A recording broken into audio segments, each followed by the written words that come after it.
আউযু বিল্লাহি মিনাশ শাইতানির রাজিম বিসমিল্লাহির রহমানির রহিম। আসসালামু আলাইকুম ওয়া রাহমাতুল্লাহ। প্রিয় বন্ধুরা, আশা করি সবাই ভালো আছেন, আলহামদুলিল্লাহ। আজকে আমরা ফৌজদারি কার্যবিধি আইনের 87 থেকে 93 এর ক বা সামনে যে পর্যন্ত যাওয়া যায় পড়বো। আজকে আমাদের মূল আলোচনার বিষয় হবে এইটা। তবে আজকের আলোচনার বিষয়টি অত্যন্ত গুরুত্বপূর্ণ হবে। সবাই ধৈর্য সহকারে শুনবেন। এখান থেকে কি ধরনের এমসিকিউ আসতে পারে, কি ধরনের বড় প্রশ্ন হতে পারে, আমি আপনাদের জন্য আগেই সবকিছু রেডি করে রাখছি। সবই ইনশাল্লাহ বলার চেষ্টা করব। তো আশা করি আপনার ধৈর্য এবং আগ্রহ নিয়ে থাকবেন, এটা আশা করি আপনার উপকৃত হবেন। আমরা পূর্বের ধারাগুলো একটু রিভিশন দেই, তারপরে নতুন ধারায় যাব এবং নতুন বিষয়গুলো আমরা আলোচনা করব। দুরূদ শরীফ পড়েন। দুরূদ শরীফ। আল্লাহুম্মা সাল্লি আলা মুহাম্মাদ ওয়া আলা আলি মুহাম্মাদ কামা সাল্লাইতা আলা ইব্রাহিম ওয়া আলা আলি ইব্রাহিম ইন্নাকা হামিদুম মাজিদ। আল্লাহুম্মা বারিক আলা মুহাম্মাদ ওয়া আলা আলি মুহাম্মাদ কামা বারাকতা আলা ইব্রাহিম ওয়া আলা আলি ইব্রাহিম ইন্নাকা হামিদুম মাজিদ। লা হাওলা ওয়ালা কুওয়াতা ইল্লা বিল্লাহ, লা হাওলা ওয়ালা কুওয়াতা ইল্লা বিল্লাহ। হে আল্লাহ, আপনি আমাদের সকলের জ্ঞানের গভীরতাকে বৃদ্ধি করে দেন এবং বিতাড়িত শয়তানের হাত থেকে রক্ষা করুন। আমিন আমিন। আমরা শুরু করি। ফৌজদারি কার্যবিধি আইন হচ্ছে একটি পদ্ধতিগত আইন এবং এটা হচ্ছে একটি মূল আইন। এই আইন পাশ হয় সাধারণত 1898 সালে এবং 1 জুলাই সমগ্র বাংলাদেশে এটা কার্যকর করা হয়। এই আইনে 565টি ধারা রয়েছে। তবে সব ধারা আমাদের পড়ার দরকার নাই। আমাদের পদোন্নতির জন্য কার্যবিধি আইনে সর্বোচ্চ 150 ধারা বা 160টা ধারা পড়লেই না। আমার মনে হয় এটাই আমি বেশি বলে ফেলছি, সুতরাং এর বাইরে কখনো প্রশ্ন আসে না, এগুলো জানলেই হবে ইনশাল্লাহ। 4 ধারায় ফৌজদারি কার্যবিধি আইনের কতিপয় গুরুত্বপূর্ণ সংজ্ঞা প্রদান করতেছে। 4-এর কতে বলতেছে অ্যাডভোকেট, 4-ক কতে বলতেছে অ্যাটর্নি জেনারেল, 4-এর খতে জামিনযোগ্য জামিনের অযোগ্য, 4-এর গতে হচ্ছে অভিযোগ, 4-এর জতে নালিশ, 4-এর টতে হচ্ছে অনুসন্ধান, 4-এর হতে হচ্ছে তদন্ত, 4-এর আমলযোগ্য অপরাধ, 4-এর আপনার ঢাকার ডতে আমলের অযোগ্য অপরাধ। আর 4-এর নতে হচ্ছে অপরাধ, 4-এর ততে থানার ভারপ্রাপ্ত কর্মকর্তা, 4-এর নতে হচ্ছে পাবলিক প্রসিকিউটর। আর সারির 2 উপধারায় বলতেছে যে আপনার ফৌজদারি কার্যবিধি আইনে যে সকল সংজ্ঞা প্রদান করা হয়নি, দণ্ডবিধি আইনে ওই সকল সংজ্ঞা প্রদান করা হলে ওইগুলোই ফৌজদারি কার্যবিধি আইনেই মানে ব্যবহার করা যাবে। আর 5 ধারায় বলতেছে যে ফৌজদারি কার্যবিধি আইনে আপনার সকল আহ, আহ, বিচার কার্যক্রম, দণ্ডবিধি আইনে যে শাস্তির পদ্ধতি বা প্রক্রিয়া বর্ণিত রয়েছে, ফৌজদারি কার্যবিধি আইনে সেটা সেটা পরিচালিত হবে। আর 5-এর 2-তে বলতেছে যে বিশেষ কোনো আইনেও যদি এই অপরাধের কার্যক্রম বা বিচার ব্যবস্থা থেকে থাকে, সেক্ষেত্রে বিশেষ আইনেও আপনি এই কার্যক্রম পরিচালনা করতে পারবেন। সেক্ষেত্রে ফৌজদারি কার্যবিধি আইন কোনো বাধা সৃষ্টি করবে না। 10 ধারায় বলতেছে নির্বাহী ম্যাজিস্ট্রেট, আর নির্বাহী ম্যাজিস্ট্রেট আপনার সরকার নিয়োগ করে। 11 ধারায় বলতেছে আপনার বিচারিক বা জুডিশিয়াল ম্যাজিস্ট্রেট, যা বাংলাদেশ সংবিধানের 113 অনুচ্ছেদ অনুযায়ী রাষ্ট্রপতি আপনার নিয়োগ করে থাকে। আর 12 ধারায় বলা হচ্ছে স্পেশাল ম্যাজিস্ট্রেট, আমাদের এএসপি থেকে ঊর্ধ্বতন পদের পুলিশ অফিসাররা স্পেশাল ম্যাজিস্ট্রেট বা স্পেশাল এক্সিকিউটিভ ম্যাজিস্ট্রেটের ভূমিকা সে পালন করতে পারে। আর এই আইনের 35 ধারায় বলতেছে যে একটা মামলায় একাধিক অপরাধে কোনো ব্যক্তি সাজা হলে সাধারণ নিয়ম হচ্ছে একটার পর একটা সাজা চলবে। তবে আদালত যদি বলে সমগ্র সাজাকে একত্রে করে দেয়া যাবে, সেক্ষেত্রে আপনার এটা কোনো অপরাধ হবে না বা এই নিয়ম অনুযায়ী সাজা কার্যকর করা যেতে পারে। তবে শর্ত দেশে যে ম্যাজিস্ট্রেট সাজা দেবে, সেক্ষেত্রে এই ম্যাজিস্ট্রেট আপনার তার সাজা 14 বছরের বেশি হবে না। অর্থাৎ একটার পর একটা চললে 14 বছরের বেশি সাজা একত্রে খাটানো যাবে না। আর 2 নম্বরের একটা শর্ত দেশে বলতেছে যে ম্যাজিস্ট্রেট সাজাটা দিয়েছে, এই ম্যাজিস্ট্রেট এখতিয়ারের মধ্যে যে সাজাটা রয়েছে তার সেই সাজার দ্বিগুণের বেশি, এমসিকিউ দ্বিগুণের বেশি সেই সাজা সে দিতে পারবে না। আর 35 কতে বলতেছে যে মৃত্যুদণ্ডে দণ্ডনীয় অপরাধ ব্যতীত যে সময়টুকু একজন অ্যাকিউজড মানে অভিযুক্ত বা আসামি সে আদালতে থাকে, সরি কারাগারে থাকে, সাজার প্রদান করা হলে ওই অংশটুকু তার কারাগারের সময় থেকে তাকে বাদ দিতে হবে। আর এই আইনের আপনার 42 ধারায় বলতেছে জনসাধারণ ম্যাজিস্ট্রেটকে এবং পুলিশকে সহায়তা করবে। 44 ধারায় বলতেছে 35টা অপরাধের সংবাদ জানিয়ে সাহায্য করবে। 45 ধারায় বলতেছে যে 6টি অপরাধের সংবাদ জানিয়ে গ্রামে চেয়ারম্যান, মেম্বার, চৌকিদার, দফাদার এরা সাহায্য করবে। যদি সাহায্য না করে 176 বা 202 অভিযুক্ত হবে। আর এখানে গুরুত্বপূর্ণ একটি কথা বলতেছে যে গ্রাম প্রধান কে নিয়োগ করে, জেলা ম্যাজিস্ট্রেট নিয়োগ করে। এখানে প্রোক্লেম অফেন্ডার অর্থাৎ ঘোষিত অপরাধীর সংজ্ঞা প্রদান করা হয়েছে। 45-2 শরেয়াতে। 46 থেকে 53 পর্যন্ত গ্রেপ্তার সম্পর্কে আলোচনা করা হয়েছে। গ্রেপ্তার কাকে বলে, গ্রেপ্তারের পদ্ধতি বা গ্রেপ্তারের নিয়ম কানুন সম্পর্কে এখানে বলা হয়েছে। 46-এর 1-এ বলতেছে কথা বা কার্যধারা গ্রেপ্তার, 2-এ বলতেছে সকল কৌশল অবলম্বন করে গ্রেপ্তার, 3-এ বলতেছে মৃত্যুদণ্ডে দণ্ডনীয় অপরাধীর ক্ষেত্রে গ্রেপ্তারে বাধা প্রদান করলে সেক্ষেত্রে আপনি গ্রেপ্তার কার্যকর করার সময় আপনি তার মৃত্যু পর্যন্ত ঘটাতে পারবেন, কোনো সমস্যা নাই। আমাদের এখানে একটু জেনে রাখা দরকার যে কোনো পুলিশ অফিসার যদি টাকার বিনিময়ে আসামি ছেড়ে দেয়, ধরার পরে 213-তে সে অভিযুক্ত হবে। 215 দণ্ডবিধি আইনে বলা হচ্ছে যে চোরাই মাল উদ্ধার করার জন্য কোনো পুলিশ অফিসার যদি কোনো কিছু মানে উপহার বা উপঢৌকন বা টাকা পয়সা কিছু নেয়, 215-তে সে অভিযুক্ত হবে। এরপরে অবৈধ গ্রেপ্তার বা অন্যায় গ্রেপ্তার পুলিশ অফিসার যাচাই বাছাই করে গ্রেপ্তার না করলে দণ্ডবিধির 220-এ অপরাধী হবে।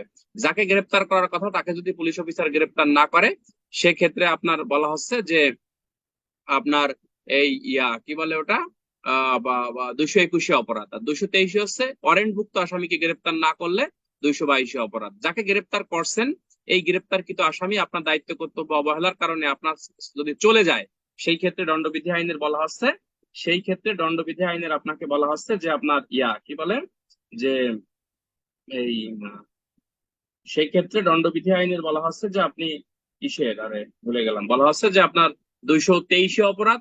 আর আসামি যদি নিজের গ্রেপ্তারে নিজেই বাধা প্রদান করে, সেক্ষেত্রে দণ্ডবিধি আইনের বলা হচ্ছে 224-এ অপরাধ। আসামির আত্মীয় স্বজন বন্ধু বান্ধব গ্রেপ্তারে বাধা প্রদান করলে 225-এ অপরাধ।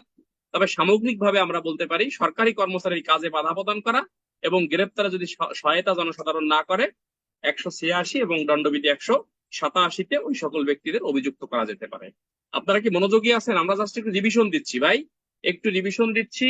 আশা করি তিলোত্তমা 213 ভুল হচ্ছে না ভাই, ঠিক আছে? আপনি ভালো করে বইটা দেখেন, 213 পড়লে আপনি বুঝতে পারবেন। ওটা দণ্ডবিধির বিষয়ে, আমরা দণ্ডবিধিতে পড়াবো, আপনি ক্লাস করে ইনশাল্লাহ ফোন দেবেন।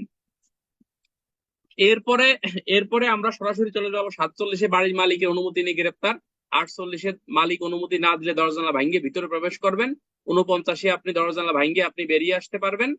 আর 85 হচ্ছে অতিরিক্ত বল প্রয়োগ করা যাবে না। 51 থেকে আটক ব্যক্তির দেহ তল্লাশি। 52-তে মহিলার দেহ তল্লাশি। তবে মহিলার দেহ তল্লাশির ক্ষেত্রে আমাদের একটা বিশেষ বিষয়ে নজর দিতে হবে, সেটা হচ্ছে শালীনতার প্রতি তীক্ষ্ণ দৃষ্টি রাখতে হবে এবং অপর মহিলা দ্বারা আপনার দেহ তল্লাশি করতে হবে। এই দুটো বিষয় খুবই গুরুত্বপূর্ণ একটি এমসিকিউ। মহিলার দেহ তল্লাশি করার ক্ষেত্রে কয়টি বিষয়ে নজর রাখা আবশ্যক বা কয়টি শর্ত পালন করা আবশ্যক? সেক্ষেত্রে 2টি শর্ত পালন করা আবশ্যক, খুবই ইম্পর্টেন্ট এটা। আচ্ছা, পরবর্তীতে আমরা চলে যাব হচ্ছে আপনার 53 ধারায় আপত্তিকর অস্ত্র পাওয়া গেলে তখনকার করণীয়। 54 ধারায় বিনা প্রণয় গ্রেপ্তার। 55-তে থানার ওসি 3 শ্রেণীর ব্যক্তিকে বিনা প্রণয় গ্রেপ্তার। 56 ধারায় বলতেছে অধস্তন ধারা আপনি গ্রেপ্তার করাতে পারবেন। 57 ধারায় বলতেছে পুলিশের সামনে আমলের অযোগ্য অপরাধ করলে পুলিশ তাকে বিনা প্রণয় গ্রেপ্তার করবে। নাম ঠিকানা পাইলে ছাড়িয়ে দেবে, নাম ঠিকানা না পাইলে 24 ঘন্টার মধ্যে আদালতে সোপর্দ করবে। এইরূপ ব্যক্তি যদি বিদেশি কোনো নাগরিক হয়, তার সেক্ষেত্রে জামিন মুসলেকা এক বা একাধিক বাংলাদেশের ব্যক্তিকে মুসলেকা সম্পাদন করতে হবে। 59 ধারায় জনসাধারণ 2 শ্রেণীর ব্যক্তিকে বিনা প্রণয় গ্রেপ্তার করতে পারে। গ্রেপ্তার করার পরে সে তার বাড়ি নিয়ে যাবে না, সে পুলিশের নিকট হাজির করবে। পুলিশ আবার 54 ধারায় গ্রেপ্তার করবে, কার্যবিধি 57 ধারায় ব্যবস্থা গ্রহণ করবে। ঠিক আছে কিনা? 60 হচ্ছে আপনার গ্রেপ্তার সম্পর্কে জানাতে হবে। 61-তে 24 ঘন্টা বেশি আটক রাখা যাবে না। 62-তে বলতেছে গ্রেপ্তার করা হলে থানার ভারপ্রাপ্ত কর্মকর্তা স্ব ম্যাজিস্ট্রেটকে জানাবে। এখানে গুরুত্বপূর্ণ দুটি এমসিকিউ, যদি জেলা হয় জেলা ম্যাজিস্ট্রেট এবং মুখ্য বিচারিক ম্যাজিস্ট্রেটকে জানাতে হবে। আর যদি মেট্রোপলিটন এলাকায় আসামি গ্রেপ্তার করা হয়, যেমন মোহাম্মদপুর থানার ভারপ্রাপ্ত কর্মকর্তা মুখ্য মহানগর ম্যাজিস্ট্রেটকে আপনার তার গ্রেপ্তার সম্পর্কে অবগত করবে। শুধুমাত্র গ্রেপ্তার সম্পর্কেই বলা হয়নি, গ্রেপ্তার এবং জামিন, অর্থাৎ কোনো ব্যক্তিকে ধরে ছেড়ে দিয়েছে আবার গ্রেপ্তারও করছে, এই দুটো বিষয় সম্পর্কে স্ব ম্যাজিস্ট্রেটকে আপনার অবগত করবে। স্ব ম্যাজিস্ট্রেট মিনস এখানে বলা হচ্ছে যে থানা যে ম্যাজিস্ট্রেটের আন্ডারে বা যেখানে যে থানা আন্ডারে বা এখতিয়ার, দ্যাট মিনস জুরিসডিকশন যেটা, সেই আন্ডারের কথা এখানে বলা হচ্ছে। 63-তে আপনাকে জামিন সংক্রান্ত বিধানের কথা বলা হয়েছে। 64-তে ম্যাজিস্ট্রেটের গ্রেপ্তারের অধিকারের কথা বলা হয়েছে। আর 65-তে বলতেছে ম্যাজিস্ট্রেট গ্রেপ্তার করতে বা করাতে বা গ্রেপ্তারি পরোয়ানা ইস্যু করতেও পারবে। 66, 67-তে বলা হচ্ছে পুলিশ হেফাজত থেকে আসামি পলায়ন করলে তখনকার কার্য পদ্ধতি কি হবে। 68 থেকে আপনার মূলত 93 গ পর্যন্ত আলোচনা করা হয়েছে। ফৌজদারি কার্যবিধি আইনের 6ষ্ঠ অধ্যায় এখানে আলোচনা করা হয়েছে, অর্থাৎ একজন অভিযুক্ত ব্যক্তিকে আদালতে হাজির করার জন্য কি কি পদক্ষেপ বা কি সিস্টেমে আপনি কাজগুলো করবেন, সেই প্রক্রিয়া বা পদ্ধতির কথা আপনাকে এখানে বলা হয়েছে। আচ্ছা, কথা বলার দরকার নাই, কথা বললে প্রবলেম, ঠিক আছে কিনা? দুরূদ শরীফ পড়েন। সাল্লাল্লাহু আলাইহি ওয়াসাল্লাম, সাল্লাল্লাহু আলাইহি ওয়াসাল্লাম। হাসবুনাল্লাহু ওয়া নি'মাল ওয়াকিল, হাসবুনাল্লাহু ওয়া নি'মাল ওয়াকিল। আস্তাগফিরুল্লাহ বিল্লাহি লা হাওলা ওয়া লা কুওয়াতা ইল্লা বিল্লাহ। আস্তাগফিরুল্লাহ বিল্লাহি লা হাওলা ওয়া লা কুওয়াতা ইল্লা বিল্লাহ।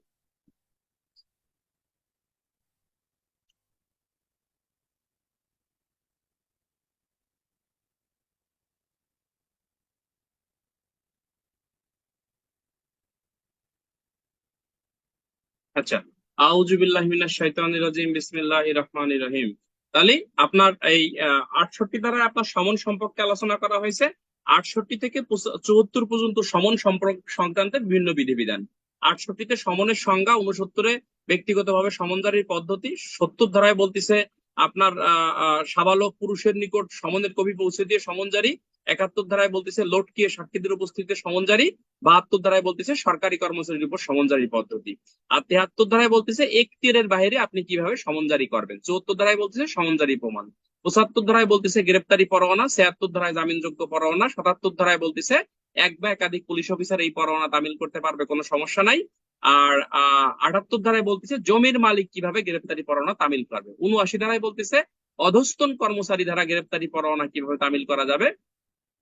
80 ধারায় বলতেছে যখন গ্রেপ্তারি পরোয়ানা আপনি তামিল করতে যাবেন, সেক্ষেত্রে গ্রেপ্তারি পরোয়ানার সারমর্ম আপনাকে জানাতে হবে। 81 ধারায় বলতেছে যে ব্যক্তিকে আপনি গ্রেপ্তার করছেন, এই ব্যক্তিকে অবিলম্বে আপনি পরোয়ানা অনুসারে গ্রেপ্তার যেহেতু করছেন, অবিলম্বে আদালতে হাজির করবেন। অনেকের কাছে একটু কনফিউশন আছে যে ভাই 61 এবং 81-র মধ্যে মূল পার্থক্য কি।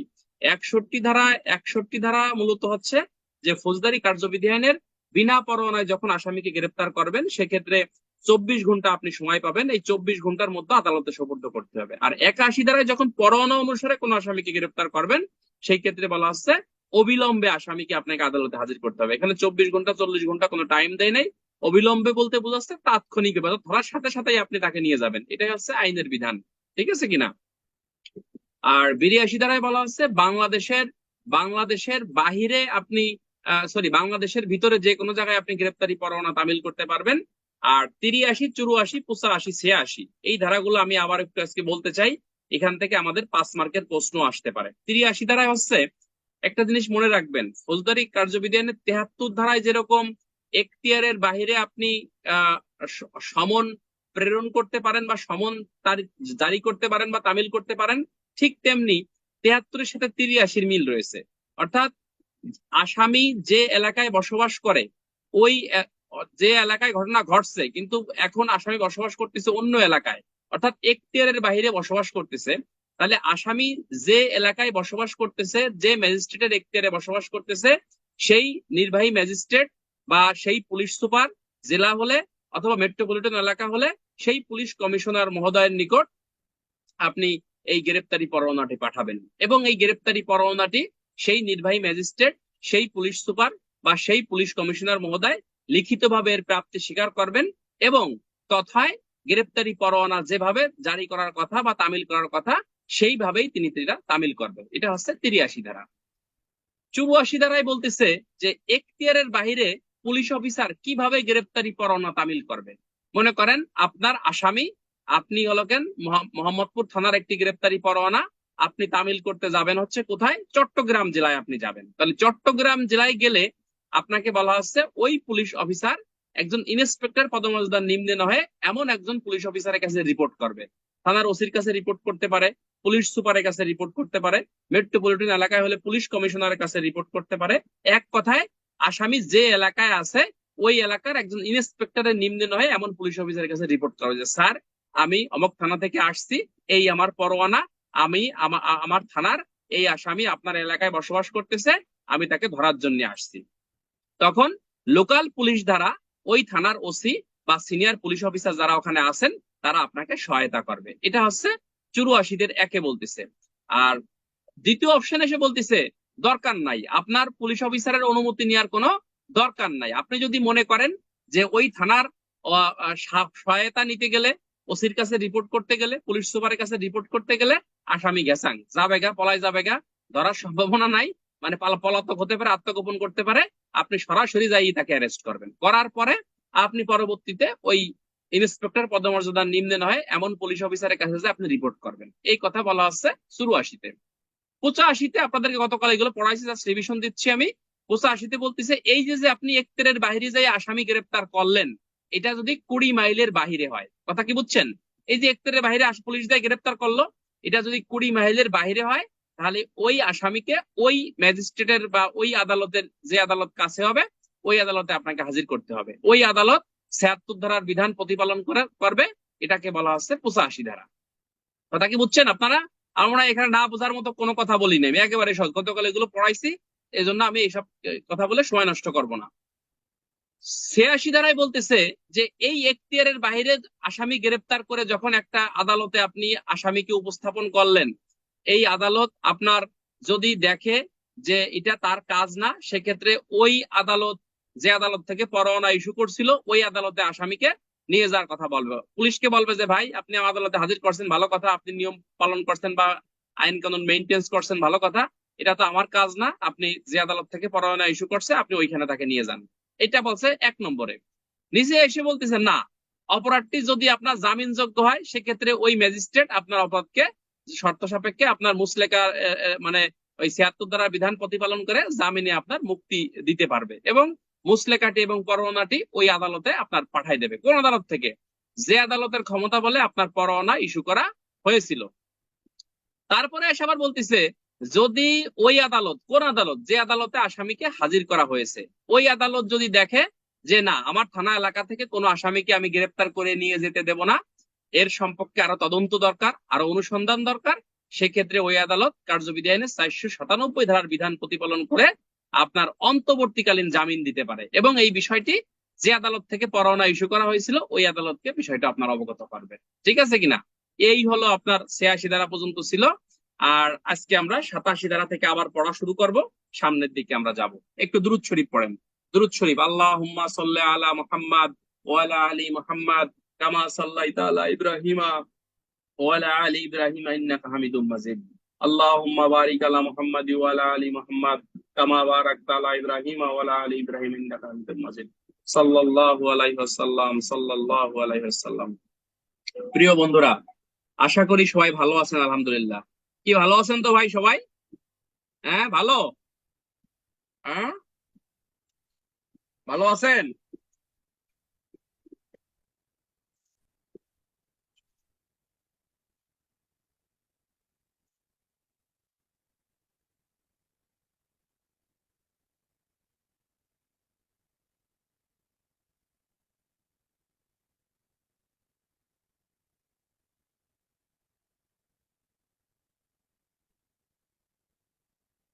রেকর্ড হচ্ছে ভাই, আপনারা তো মোবাইলে জয়েন করছেন, এই জন্যই রেকর্ড বুঝতেছেন না। রেকর্ড হচ্ছে, আপনি রেকর্ড পাবেন, সমস্যা নেই। আচ্ছা প্রিয় বন্ধুরা, এই যে যে কার্যবিধি আইনের গ্রেপ্তারি পরোয়ানা আপনার পুলিশ অফিসার তামিল করলো, ভালো কথা। এই সংক্রান্তে গতকাল কি কি প্রশ্ন হতে পারে বা না পারে আমি কিন্তু আপনাদেরকে বলেছিলাম। আজকে আমরা হুলিয়া বা প্রোক্লেমেশন সম্পর্কে বিস্তারিত জানার চেষ্টা করব। হুলিয়া কি? হুলিয়া আপনারা জানেন যে যখন কোনো অভিযুক্তকে আপনার কমপক্ষে 30 দিন সময় দিয়ে বিজ্ঞ আদালতে হাজির হওয়ার জন্য আপনার যে ঘোষণাপত্র প্রকাশ করে তাকে সাধারণত হুলিয়া বলা হয়। এই হুলিয়ার ইংরেজি প্রতিশব্দ হচ্ছে প্রোক্লেমিনেশন। এমসিকিউ আসতে পারে, হুলিয়ার ইংরেজি প্রতিশব্দ কি বন্ধুরা? প্রোক্লেমিনেশন। হুলিয়ার অন্য সমর্থক শব্দ নিচের কোনটি? ঘোষণাপত্র বা ইস্তেহার। এমসিকিউ। হুলিয়ার হুলিয়ার সমর্থক শব্দ নিচের কোনটি? ইস্তেহার বা ঘোষণাপত্র। হুলিয়া সাধারণত কে জারি করে? হুলিয়া সাধারণত বিজ্ঞ আদালত জারি করে। কোন আদালত জারি করে? যে আদালত পরোয়ানা ইস্যু করছে, অর্থাৎ সমন এবং গ্রেপ্তারি পরোয়ানা ইস্যু করছে, ওই আদালতে আপনার হুলিয়া আপনার ইস্যু করতে পারে। আমরা এখানে একটা জিনিস মনে রাখবো যে আপনার গ্রেপ্তারি পরোয়ানা এবং হুলিয়া একসাথে কখনো ইস্যু করা যায় না। যদি গ্রেপ্তারি পরোয়ানা এবং হুলিয়া একসাথে ইস্যু করা হয়, অবশ্যই এই পরোয়ানাটি অবৈধ হিসেবে গণ্য হবে, এটা কোনো বৈধ কার্যক্রম না। তাহলে এখান থেকে আমাদের এমসিকিউ আসতে পারে যে হুলিয়া সাধারণত কোন আসামির বিরুদ্ধে ইস্যু করা হয়? পলাতক এবং আত্মগোপন করেছে এমন আসামির বিরুদ্ধে আপনার ইস্যু করা হয়। একটু খাতায় লিখে রাখবেন আমার প্রিয় বন্ধুরা, খাতায় যদি লিখে রাখেন আশা করি এটা ভুলবেন না, বা বইয়ের মাঝখানে রেখে রাখেন। কেবলমাত্র হুলিয়া ওই আসামির বিরুদ্ধে আদালত জারি করে যে আসামি জীবনেও কোনোদিন আদালতে হাজির হয়নি, কথা মনে রাখবেন, যে আসামি জীবনও আদালতে হাজির হয়নি অথবা জীবনও গ্রেপ্তার সম্ভব হয়নি, যে আসামি আত্মগোপন করেছে বা পলাতক রয়েছে, কেবলমাত্র ওই আসামির বিরুদ্ধেই আদালত হুলিয়া ইস্যু করতে পারে। কিন্তু যে আসামি একবার গ্রেপ্তার হয়ে জামিনে আদালত থেকে আপনার মুসলেকা নিয়ে জামিনে মুক্তি আছে, অথবা নিজে সশরীরে হাজির হয়েছিল, আদালত থেকে জামিনে মুক্তি আছে, এই সকল ব্যক্তির বিরুদ্ধে কিন্তু হুলিয়া জারি করা হয় না। এটা মনে রাখবেন, এটা গুরুত্বপূর্ণ একটি তথ্য। অর্থাৎ যে ব্যক্তি জীবনে আদালতে হাজির হয়নি, কেবলমাত্র সেই ব্যক্তিকে আদালতে হাজির করতে বাধ্য করার জন্য আদালত হুলিয়া জারি করে থাকে। আবার হুলিয়া বলতে যেন আবার বুঝেন না হুল ফুটানো। হুল ফুটানো বোঝেন? ছোটকালে ওই যে এই যে ইয়ে আছে না, বোমরা আছে না, বোমরার নাম শুনছে? আমাকে এলাকায় বোমরা বলে, ওই যে যেগুলো, আর এই যে এটা কামড়ালে কিন্তু মানুষ মারা যায়, জানেননি? বড় বড় চাক থাকে, এই মাছির থেকে বড় বড়, হ্যাঁ। এটি কিন্তু হুল ফুটো, এই হুল ফুটাইলে কিন্তু কাম সারা, অর্থাৎ অনেকগুলো কামড় দিলে আপনি মারাও যেতে পারেন, ঠিক আছে কিনা? বল্লা বল্লা, হ্যাঁ, এই যে খোকন বলছে বল্লা। তাহলে এই হুলিয়া মানে কিন্তু হুল ফুটানো না, হুলিয়া হচ্ছে আদালতের আদেশ, ভীমরুল, হ্যাঁ, আদালতের আদেশ। এই আদেশ বলে একজন ব্যক্তিকে, পলাতক ব্যক্তিকে বা আত্মগোপনকারী ব্যক্তিকে হাজির করতে বাধ্য করা হয়। আশা করি আপনারা আমার কথাগুলো বুঝতে পারতেছেন। হুলিয়ায় সাধারণত কি লেখা থাকে? এমসিকিউ। হুলিয়ায় সাধারণত নির্দিষ্ট স্থান বা তারিখ বা হাজির হওয়ার জায়গা আপনাকে উল্লেখ থাকে। হুলিয়া হুলিয়া হুলিয়া সাধারণত কিভাবে জারি করা হয়? এমসিকিউ। হুলিয়া সাধারণত লিখিত ভাবে আপনার জারি করা হয়। এমসিকিউ আসতে পারে, হুলিয়া নিচের কোন মাধ্যমে জারি করা হয় না? তাহলে হুলিয়া সাধারণত মৌখিক ভাবে আপনার জারি করা হয় না। কিভাবে জারি করা হয়? হুলিয়া সাধারণত লিখিত ভাবে আপনার জারি করা হয়।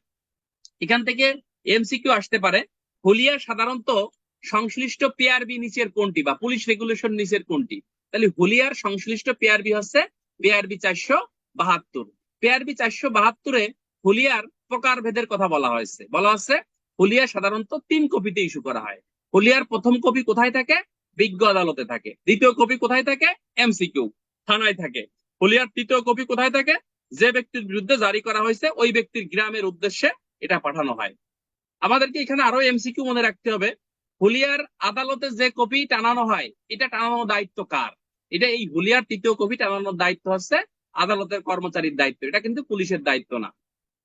এরপরে যে ওই গ্রামের এক কপি, অথবা বলা হচ্ছে আপনার থানার যে কপিটা, এটা মানে কার্যকর ব্যবস্থা গ্রহণ করার দায়িত্ব হচ্ছে সাধারণত পুলিশ অফিসারের উপরই আপনার এখানে বর্তাবে।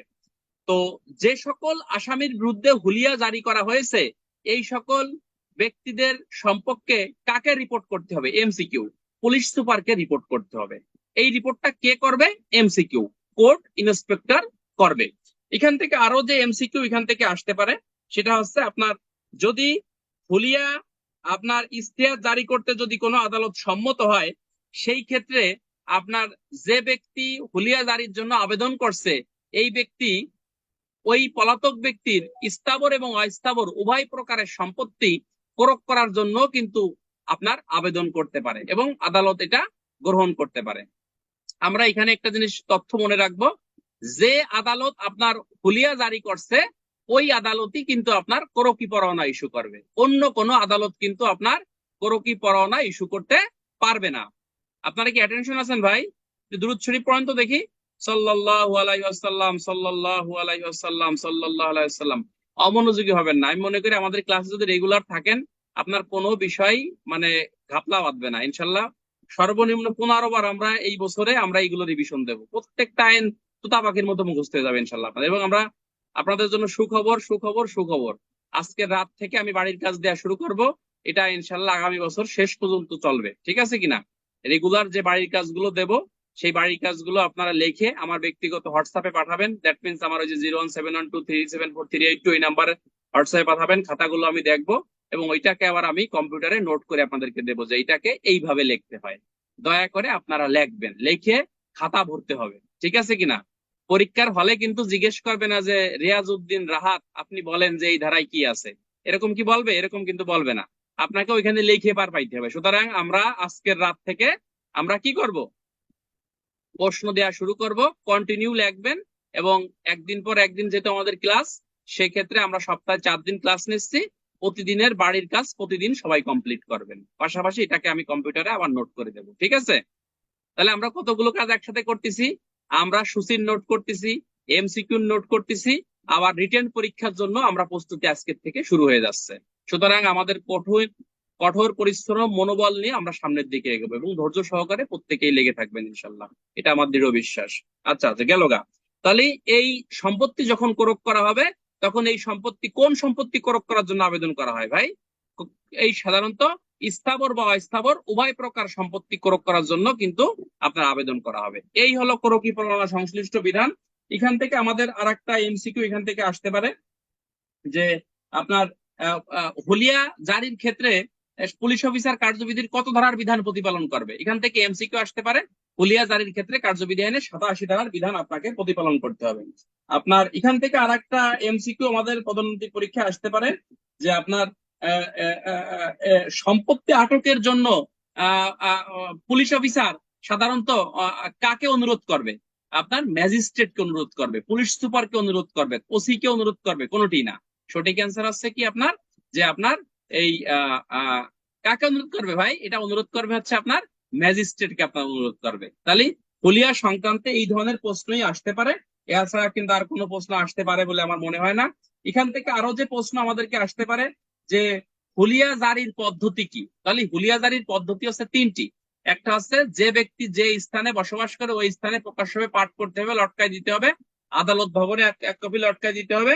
আর একটাকে বলা হচ্ছে যে আপনার প্রকাশ্যভাবে ওই স্থানে আপনাকে পাঠ করতে হবে। এই তিনটা পদ্ধতি মেনটেন করে হুলিয়া জারি করতে হবে। 87 বলতিছে যে হুলিয়া যে জারি হয়েছে এটার প্রমাণ কি বা চূড়ান্ত প্রমাণ কি? তাহলে যে আদালত হুলিয়া ইস্যু করছে বা জারি করছে সেই আদালত যদি লিখিতভাবে একটি প্রত্যয়ন দেয়, নির্দিষ্ট দিন তারিখ ও সময়ে বা সঠিক পদ্ধতি বা সঠিক নিয়ম কানুন মেনটেন করে হুলিয়া জারি করেছে, সেই ক্ষেত্রে বলা হচ্ছে যে হুলিয়া জারি হয়েছে বলে এটা চূড়ান্ত প্রমাণ হবে বা চূড়ান্ত সাক্ষ্যগত মূল্য এটা বহন করবে, যা 87 ধারায় আপনাকে এখানে বলতেছে। আমরা এখান থেকে আর একটা জিনিস একটু মনে রাখার চেষ্টা করব যে হুলিয়া সংক্রান্তে সাধারণত কি কি অপরাধগুলো হয়ে থাকে। তাহলে হুলিয়ার যার প্রতি জারি করা হয়েছে এই ব্যক্তি যদি আত্মগোপন থাকে বা আত্মগোপন করে, সেক্ষেত্রে দণ্ডবিধির কত ধারায় অপরাধী বন্ধুরা? 172 ধারায় অপরাধী। যেখানে হুলিয়া জারি করা হয়েছে লটকানো কপি যদি কোনো ব্যক্তি ছিঁড়ে ফেলে, লটকানো কপি যদি ছিঁড়ে ফেলে, দণ্ডবিধির 173 ধারা মোতাবেক সে কিন্তু অভিযুক্ত হবে। এটা আমাদেরকে একটু মনে রাখতে হবে, ঠিক আছে কিনা? তাহলে আমরা এখানে মোস্ট ইম্পর্টেন্ট একটা জিনিস শিখলাম যে হুলিয়া সাধারণত কার উপর ইস্যু করা হয় ভাই? হুলিয়া সাধারণত আপনার ইস্যু করা হয় পলাতক বা আত্মগোপনকারী ব্যক্তির বিরুদ্ধে সাধারণত হুলিয়া ইস্যু করা হয়। এছাড়া কিন্তু অন্য কোনো ব্যক্তির বিরুদ্ধে কিন্তু আপনার হুলিয়া ইস্যু করা আপনার হবে না। এটা আমরা একটু মনে রাখবো। এই হুলিয়া থেকে আমাদের যে প্রশ্নটা আমাদের পদ্ধতিতে যদি পরীক্ষায় আসে, এইভাবে আসতে পারে। আমি প্রশ্ন রেডি করে রাখছি যে হুলিয়া বলতে কি বোঝায়, বা প্রোক্লেমেশন বলতে কি বোঝায়, অথবা ইস্তিহার বলতে কি বোঝায়, অথবা ঘোষণাপত্র বলতে কি বোঝায়, অথবা এইভাবে প্রশ্ন আসতে পারে পুলিশ রেগুলেশনের আলোকে কোন কোন ব্যক্তিকে ঘোষিত অপরাধী হিসেবে চিহ্নিত করা হয়েছে। তাহলে এটা কিন্তু 87 দ্বারা লিখলে হবে না, বইতে একটু কর্নারে ছোট্ট করে লিখে রাখেন। পিআরবি 378 খতে ঘোষিত অপরাধীর সংজ্ঞা দিয়েছে, 4 শ্রেণীর ব্যক্তিকে ঘোষিত অপরাধী বলছে, ঠিক আছে কিনা? আর 87 বলতেছে একজন ঘোষিত অপরাধীর বিরুদ্ধে হুলিয়া কিভাবে জারি করতে হবে, অর্থাৎ কিভাবে হুল ফুটাইতে হবে, ঠিক আছে কিনা? তাহলে এই সংজ্ঞাটা আমরা পারবো যে আত্মগোপনকারী অপরাধী বা পলাতক কোন অপরাধীকে আদালতে হাজির হওয়ার জন্য বিজ্ঞ আদালত অনধিক 30 দিনের সময় দিয়ে, অর্থাৎ কমপক্ষে 30 দিনের সময় দিয়ে, এই সময়টা এমসিকিউ কখন থেকে শুরু হবে? ঘোষণা প্রকাশের তারিখ থেকেই আপনার কিন্তু এই সময়টা শুরু হবে। আপনার হাজির যে বিজ্ঞ আদালত 3 কপিতে যে পরোয়ানা আসামির প্রতি বা পলাতক ব্যক্তির প্রতি আপনার ইস্যু করে তাকে সাধারণত হুলিয়া বলে। ধারা দেব আপনার 87 পিআরবি 472 দিলেই উত্তরটা আপনার এখানে সঠিক হয়ে যাবে। এখন কথা হচ্ছে, প্রশ্ন আসতে পারে হুলিয়ার প্রয়োজনীয়তা কি, ব্যাখ্যা করো। এরকম প্রশ্ন কি কোনো বইতে আছে? বইতে নাই, বাট পরীক্ষায় আপনার আসতে পারে। আপনাকে কমন সেন্স খাটাইয়ে লিখতে হবে যে হুলিয়া সাধারণত কেন ইস্যু করা হয় বা হুলিয়ার প্রয়োজনীয়তা কি। আপনি লিখবেন হুলিয়া শব্দের ইংরেজি প্রতিশব্দ প্রোক্লেমিনেশন। হুলিয়া সাধারণত একজন ব্যক্তিকে সমন বা গ্রেপ্তারি পরোয়ানা তামিল করতে ব্যর্থ হলে ওই তামিলকারী অফিসার আপনার ওই উক্ত ব্যক্তিকে আদালতে হাজির করতে বাধ্য করার জন্য, অথবা তার উপস্থিতিতে বিচার কার্য নিষ্পন্ন বা সম্পন্ন করার জন্য আপনার বিজ্ঞ আদালত হুলিয়া ইস্যু করে থাকে। যখন 30 দিন এর কম নয় এমন সময় দিয়ে বা নির্দিষ্ট একটি সময় দিয়ে বিজ্ঞ আদালত এটা ইস্যু করে, ওই ব্যক্তি যদি জানতে পারে সেক্ষেত্রে আদালতে হাজির হয় এবং তার উপস্থিতিতে আদালত ন্যায় বিচার সম্পন্ন করতে পারে। তাই হুলিয়ার গুরুত্ব বা প্রয়োজনীয়তা অপরিসীম। কার্যবিধি 87, পেয়ারবি 472। আপনারা কি ভয় পাচ্ছেন? ভয় পাওয়ার কিছু না, এগুলো আমি সব ইনশাল্লাহ নোট করে দেব। যখন সময় আসবে আস্তে আস্তে আমরা এগুলো নোট আকারে আপনাদেরকে দেওয়ার চেষ্টা করব। ধন্যবাদ। তো হুলিয়া সংক্রান্তে আমরা এখন জানার চেষ্টা করলাম, এতটুকুই হুলিয়া সংক্রান্তে ছিল। এখন আমরা চলে যাব কোরক। আবার যেন কোরক বলেন না, কোরক। অনেকে আছে কোরক বলে, এটাকে বলা আছে কোরক। কোরক। কোরক শব্দের ইংরেজি প্রতিশব্দ হচ্ছে অ্যাটাচমেন্ট। আপনারা কি অ্যাটেনশন আছেন ভাই? কোরক শব্দের ইংরেজি প্রতিশব্দ কি ভাই? কোরক শব্দের ইংরেজি প্রতিশব্দ হচ্ছে অ্যাটাচমেন্ট। এই অ্যাটাচমেন্ট শব্দের অর্থ হচ্ছে কোরক। তাহলে কোরক কাকে বলে? কোরক কাকে বলে এই সংজ্ঞাটি ফৌজদারি কার্যবিধি আইনে আপনাকে কিন্তু ওরকম 88 ধারায় ওইভাবে কিন্তু আপনাকে সংজ্ঞা দেয় নাই। ওইভাবে কিন্তু শোনেন, আমার কোনো লেখা কোনো বই নাই ভাই। বই এএসআই আমার মনে হয় কোনো বই লেখা ঠিক না। আপনার র্যাঙ্কেরও ভাড়াত্ম দরকার আছে, শুধু বই লেখলেই কিন্তু এটা লেখক হয়ে গেলাম না, ঠিক আছে কিনা? আমি শুধু আমার স্টুডেন্টদের জন্য যে বিষয়গুলো গুরুত্বপূর্ণ আমি আপনাদের জন্য লিখে লিখে কম্পিউটারে লিখে দেবো। আমার লেখা বই, আমার লেখা নোটগুলো আপনি পাইলে হলো, ঠিক আছে কিনা? আমার কোনো বই আপনার দরকার নাই। বাজারে আমার এত এত কিছুর দরকার নাই। আমি অল্প বুঝি, অল্পতেই আমি চলতে চেষ্টা করি, কথা বলেন না। তাহলে কোরক কাকে বলে? কোরক কাকে বলে ভাই? কোরক কোরক কাকে বলে? কোরকটা হচ্ছে যে একজন পলাতক ব্যক্তির আপনার স্থাবর এবং অস্থাবর সম্পত্তি পুলিশ হেফাজতে অথবা আদালত কর্তৃক ক্ষমতাপ্রাপ্ত কোনো ব্যক্তির হেফাজতে অথবা আদালতের হেফাজতে নেওয়ার জন্য বিজ্ঞ আদালত থেকে এক কপিতে যে পরোয়ানা ইস্যু করা হয় স্থাবর অস্থাবর সম্পত্তি হেফাজতে নেওয়ার জন্য, তাকেই সাধারণত কোরক বলা হয়। নট কোরক। কোরক। কোরক শব্দের ইংরেজি প্রতিশব্দ হচ্ছে অ্যাটাচমেন্ট, মনে থাকবে। আর কোরকি পরোয়ানা, কোরকি পরোয়ানার ইংরেজিতে লিখে রাখেন ডিস্ট্রেস ওয়ারেন্ট। ডিস্ট্রেস ওয়ারেন্ট শব্দের অর্থ হচ্ছে কোরকি পরোয়ানা। এটা যদি না লিখে রাখেন সমস্যা। যারা লিখতে পারবেন না সমস্যা নাই, এগুলো আমরা নোট আকারে আবার আপনাদেরকে আমরা দেব। ডিস্ট্রেস ওয়ারেন্ট শব্দের অর্থ হচ্ছে কোরকি পরোয়ানা।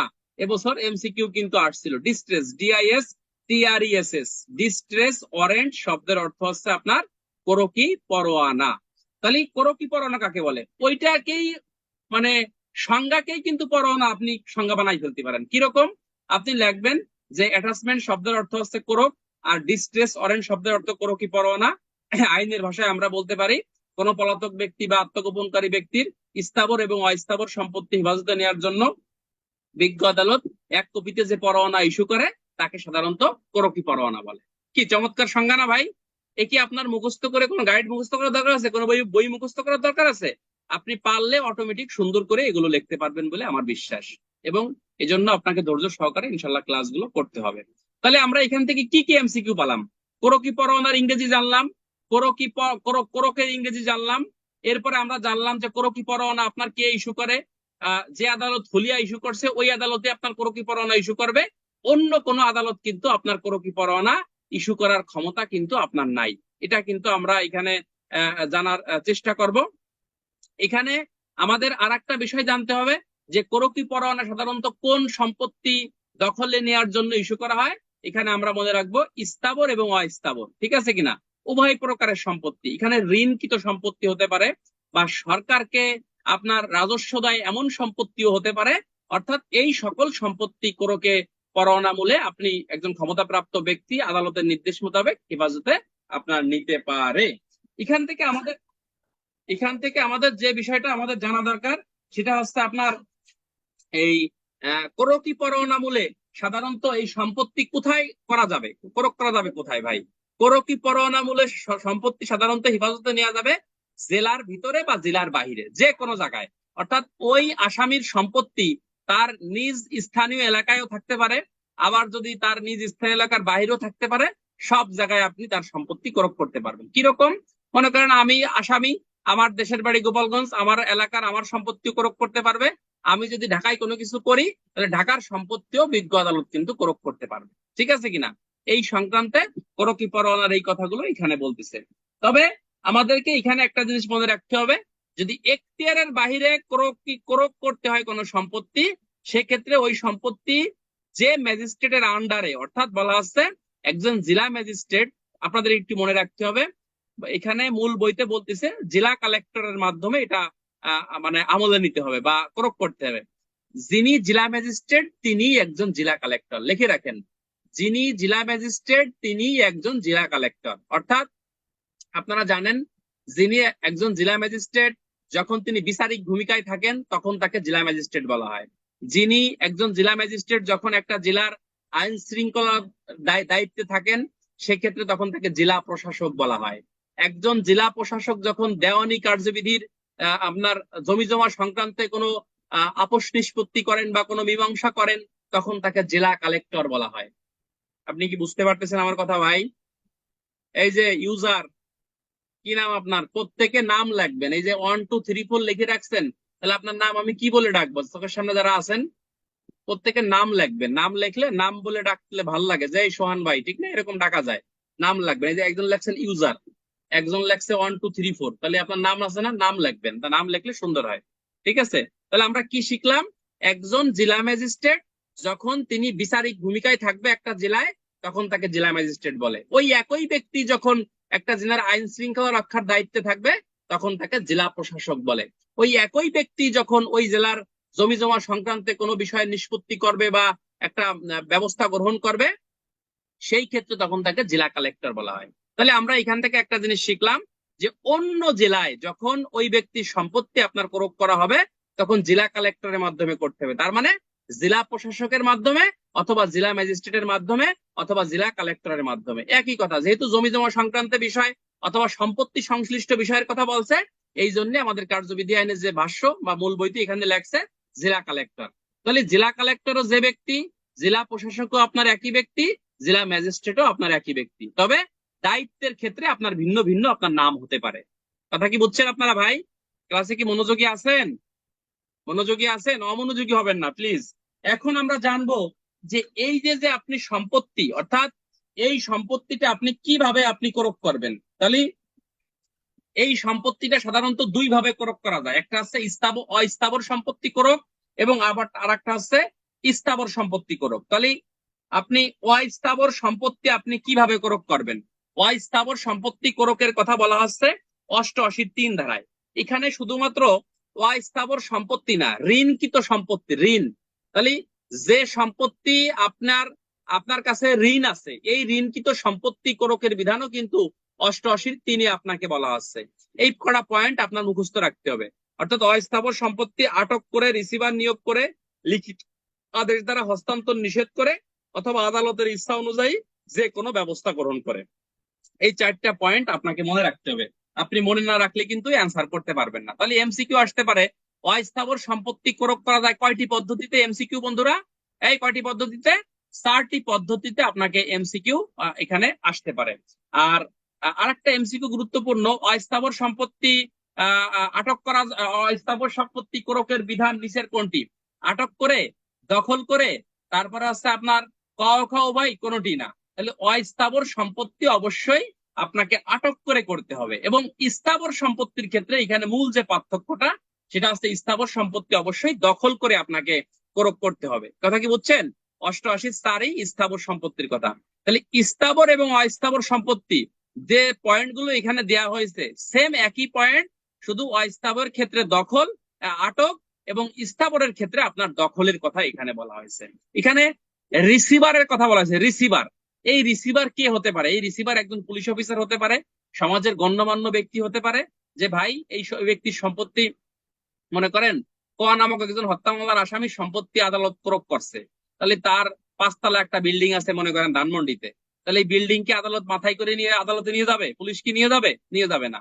এই এই 5তলা বিল্ডিং, গুলশানের 5তলা বিল্ডিং কে একজন ব্যক্তির জিম্মায় দেবে যে ভাই আজকের থেকে এই রিসিভারের দায়িত্ব আপনি পালন করবেন। এই বিল্ডিং বা এটা ওই মনে করেন যে আপনার আদালত, অমুক আদালতের নিকট দায়বদ্ধ, এটা ক্রোক করা হয়েছে, আজকের থেকে এখানে কোনো মানে মানে এই আসামি এখানে এটা মানে পাবে না বা এই সংক্রান্ত কোনো হস্তক্ষেপ সে মানে করতে পারবে না। অর্থাৎ এটা ক্রোক হয়েছে। এই ক্রোকটা পুলিশও হেফাজতে নিতে পারে অথবা অন্য যে কোনো ব্যক্তিও এখানে আপনাকে আদালত মানে নির্দেশ মোতাবেক সে দায়িত্ব গ্রহণ করতে পারে। তাহলে এখানে দুটো পার্থক্য আমরা খেয়াল করছি, যে অস্থাবর সম্পত্তি ক্রোক করতে হয় আটক করে এবং স্থাবর সম্পত্তি ক্রোক করতে হয় আপনার দখল করে। দখল করে কেন করতে হয়? কেননা স্থাবর সম্পত্তি, বড় বড় বিল্ডিং, জাহাজ, এগুলো তো মাথায় করে নিয়ে আর আদালতে নিয়ে যাওয়া সম্ভব না। সম্ভব ভাই, এটা দখলে রাখতে হবে। দখলটা কে করবে?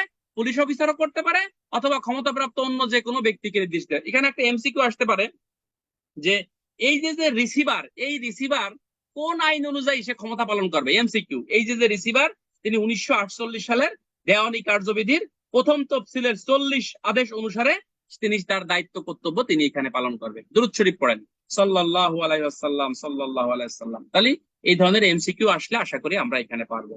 এই আইনের 88 বলতেছে যে সম্পত্তিটা আপনি ক্রোক করে ফেলছেন, এই সম্পত্তিটা যদি পচনশীল হয় বা ক্ষয়শীল হয়, কি বলতেছে? যে সম্পত্তি আপনি ক্রোক করে ফেলছেন, এই সম্পত্তি যদি আপনার পচনশীল হয় বা ক্ষয়শীল হয়, অথবা বিক্রি করে ফেললে মালিকের পক্ষে লাভজনক হয়, সেই সম্পত্তিটা আদালতের নির্দেশ মোতাবেক এটা বিক্রি করে দেওয়া যাবে এবং বিক্রিকৃত অর্থ আদালতের নির্দেশ মোতাবেক পরিচালিত হবে। অর্থাৎ আপনি একজনের গরু ক্রোক করছেন, গরু, অথবা মনে করেন পোল্ট্রির ফার্ম ক্রোক করছেন, পোল্ট্রির ফার্মে অনেকগুলো মুরগি আছে, ঠিক আছে কিনা? তাহলে এই মুরগি কি আপনার পুলিশ খেয়ে যাবে নাকি আদালতে নিয়ে যাবে? এগুলো পচনশীল বা ক্ষয়শীল, তাৎক্ষণিকভাবে এটা বিক্রি করে অর্থ আপনার আদালতে জমা দিতে হবে। এবং এই অর্থ কিভাবে পরিচালিত হবে? আপনার বলছে আদালত যেভাবে নির্দেশ দেয় সেইভাবে আপনার পরিচালিত হবে। প্রশ্ন আসতে পারে 5 মার্কের দিল এই ভিতর থেকে যে পচনশীল বা ক্ষয়শীল দ্রব্য ক্রয় করা হলে সেই সংক্রান্তে আইনের বিধান কি? তাহলে 88 দিয়ে এই কথাগুলো আপনাকে লিখতে হবে। পাশাপাশি একটা উদাহরণ দিয়ে দেবেন যে করিম নামক ব্যক্তির পোল্ট্রি ফার্মের পোল্ট্রি গুলো আদালতের নির্দেশ মোতাবেক ক্রয় করা হলো।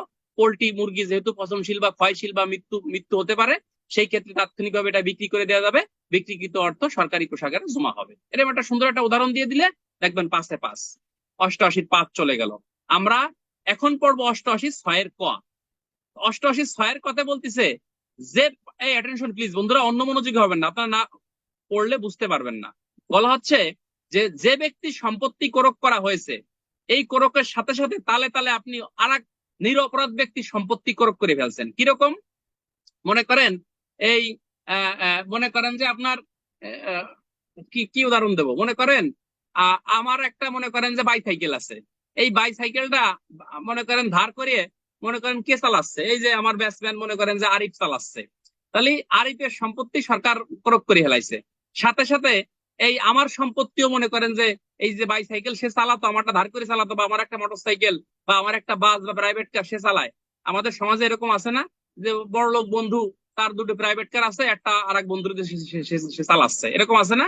তাহলে সরকার কি মনে করতেছে, মানে আদালত মনে করতেছে এই এই এই এই এই প্রাইভেট কারটাও মনে হয় তার, সেক্ষেত্রে নিরপরাধ একজন ব্যক্তির সম্পত্তি ক্রয় করে ফেলছে। এই কথা বলতেছে 88 কতে, আপনাকে এই কথা বলতেছে যে নিরপরাধ ব্যক্তির সম্পত্তি যখন ক্রয় করা হবে, তখন ওই নিরপরাধ ব্যক্তি যে আদালত আপনার সম্পত্তি ক্রয় করছে, ওই আদালতে আপনাকে আবেদন করতে পারবে যে স্যার, যে সম্পত্তি আপনি ক্রয় করছেন এটা তো অমুকের সম্পত্তি না, এটা তো আমার সম্পত্তি। তখন সে যখন এটা আবেদন করবে, তখন এই আবেদন আদালত গ্রাহ্য করতেও পারে, নাও পারে। তাহলে এখান থেকে এমসিকিউ আসতে পারে, নিরপরাধ ব্যক্তির সম্পত্তি ক্রয় করা হলে আবেদন কে করবে? যার সম্পত্তি নিরপরাধ ব্যক্তি সেই ব্যক্তি ক্রয় করবে। কথা কি বুঝেন? দুরূদ শরীফ পড়েন, মনে হয় দুরূদ শরীফ পড়েন সাল্লাল্লাহু আলাইহি সাল্লাম, সেক্ষেত্রে দেখবেন আপনার স্মরণ শক্তি আল্লাহ বৃদ্ধি করে দেবে। নিরপরাধ ব্যক্তি আবেদন করবে, কোথায় আবেদন করবে? যে আদালত ক্রয় করছে ওই আদালতে আবেদন করবে। আবেদন করার পরে ওই আদালত কি করবে? তার এই আবেদন গ্রহণ করতে পারে বা গ্রহণ নাও করতে পারে। এরপরে বলতেছে আদালত কি করবে? তদন্ত চালাবে। এমসিকিউ, কি চালাবে? তদন্ত চালাবে। কথা বলেন না, তদন্ত চালাবে। তাহলে এই যে আবেদনটা সে করবে, এই আবেদনটা তাকে কয় মাসের মধ্যে করতে হবে? অবশ্যই এই আবেদনটা তাকে 6 মাসের মধ্যে, খুবই ইম্পর্টেন্ট একটা এমসিকিউ, এই আবেদনটা 6 মাসের মধ্যে আপনাকে করতে হবে। এখানে আরো গুরুত্বপূর্ণ একটি কথা বলছে, যে নিরপরাধ ব্যক্তির সম্পত্তি ক্রয় করা হয়েছে, এই নিরপরাধ ব্যক্তি যদি মারা যায়, সেই ক্ষেত্রে পরবর্তীতে এই এই সম্পত্তি কে পাবে? বলা আছে তার ঔরস যারা সন্তান আছে বা তার প্রকৃত যারা উত্তরসূরি আছে, তারাই এই মামলা পরিচালনা করবে। তার যেমন আমার মোটরসাইকেল কেউ নিয়ে গেলে, তাহলে আমি যদি মারা যাই, আমি নিরপরাধ ব্যক্তি, আমি আবেদন করছি, সেক্ষেত্রে আমার সন্তান, আমার স্ত্রী, আমার যারা আছে, তারাই কিন্তু এই আমার এই সম্পত্তিটা তারাই ফেরত পাবে। এই কথা এখানে বলতেছে।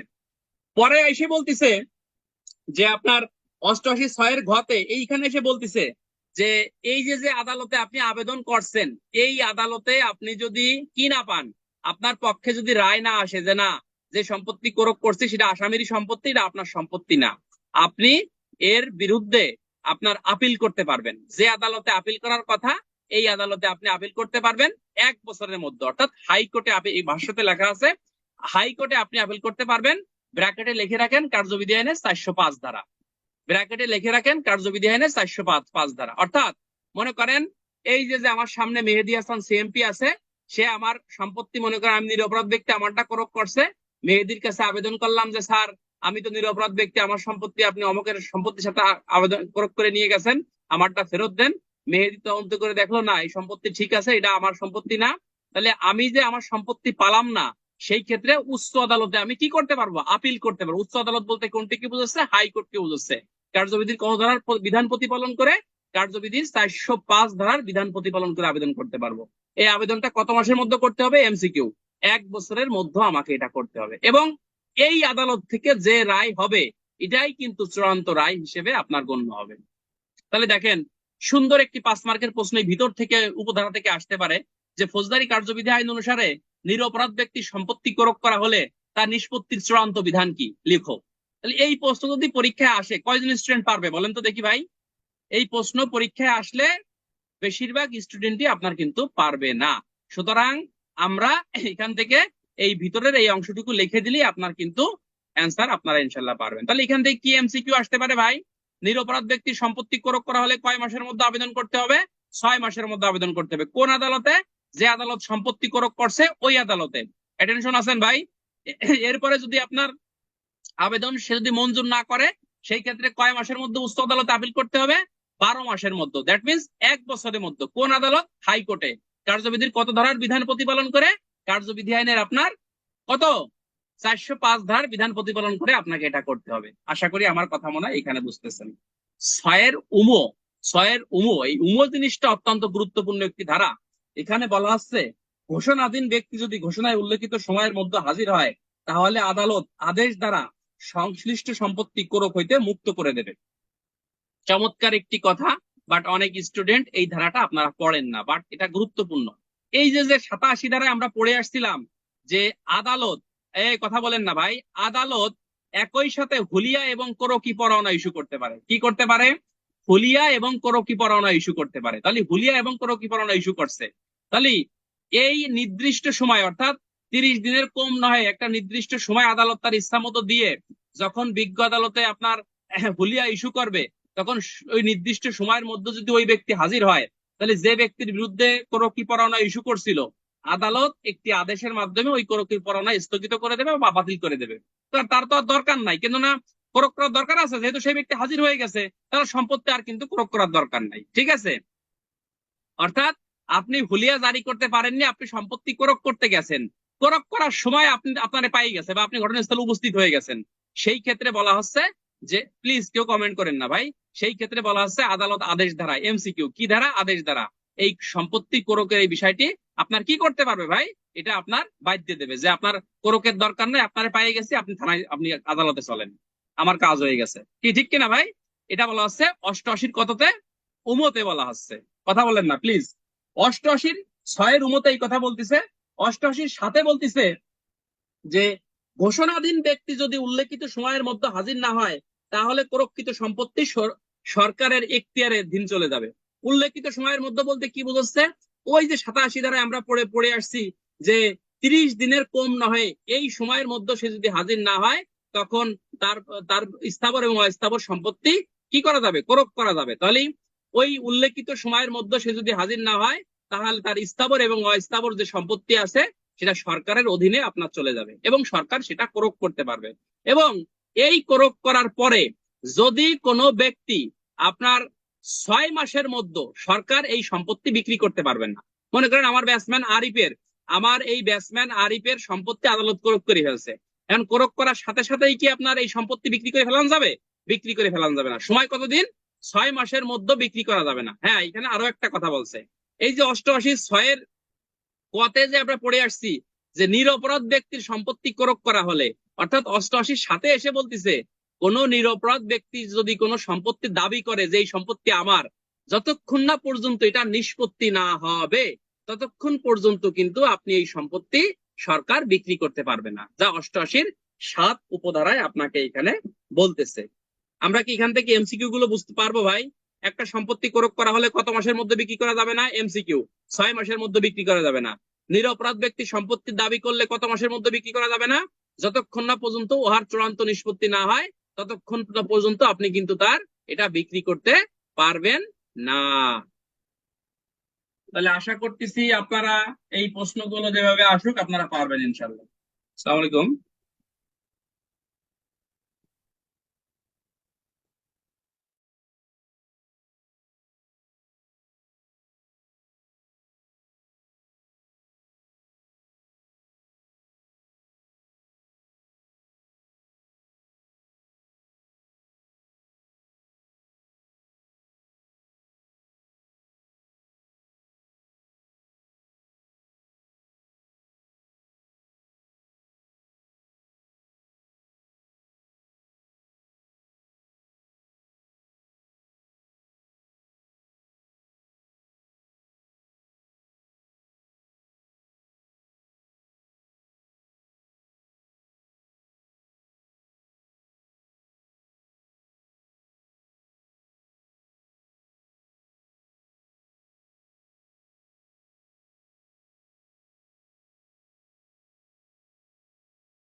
ক্লাস করেন নাই, ফাঁকি দিয়েছেন, আজকে দয়া করে পিআরবির ক্লাস কেউ ফাঁকি দেবেন না। আজকে 5টা এমন পিআরবি পড়াবো যে 5টা পিআরবি থেকে রিটেনের প্রশ্ন আসবে, সুতরাং আজকের পিআরবি ক্লাসটা গুরুত্বপূর্ণ।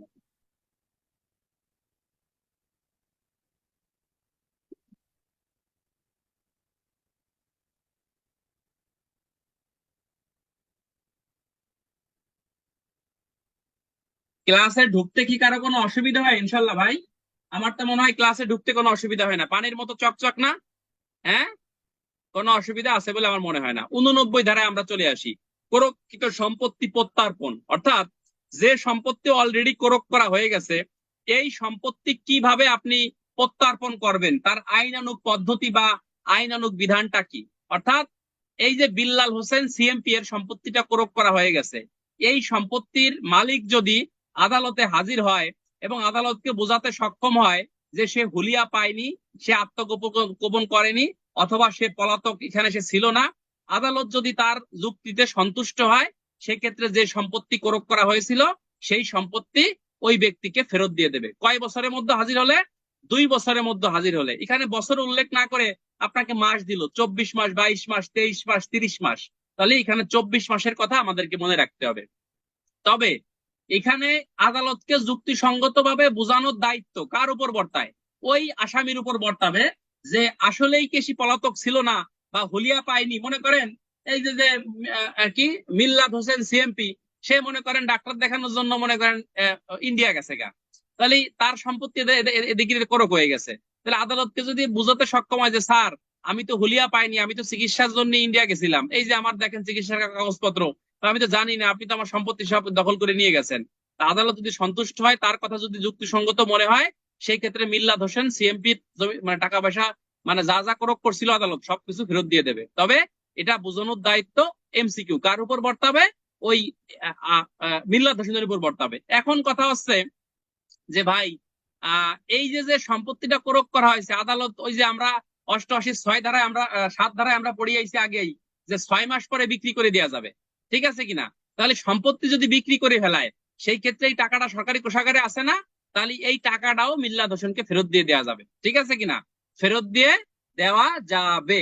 তবে এই করক করতে যে টাকা পয়সা খরচ হয়েছিল এই খরচের অংশটুকু আদালত কেটে রাখবে, যে আমরা এই জনবল ব্যবহার করছিলাম, এই খরচগুলো হয়েছে, এই টাকাগুলো খরচ কাটিয়ে রেখে বাকি টাকা মিল্লাত হোসেনকে ফেরত দেবে।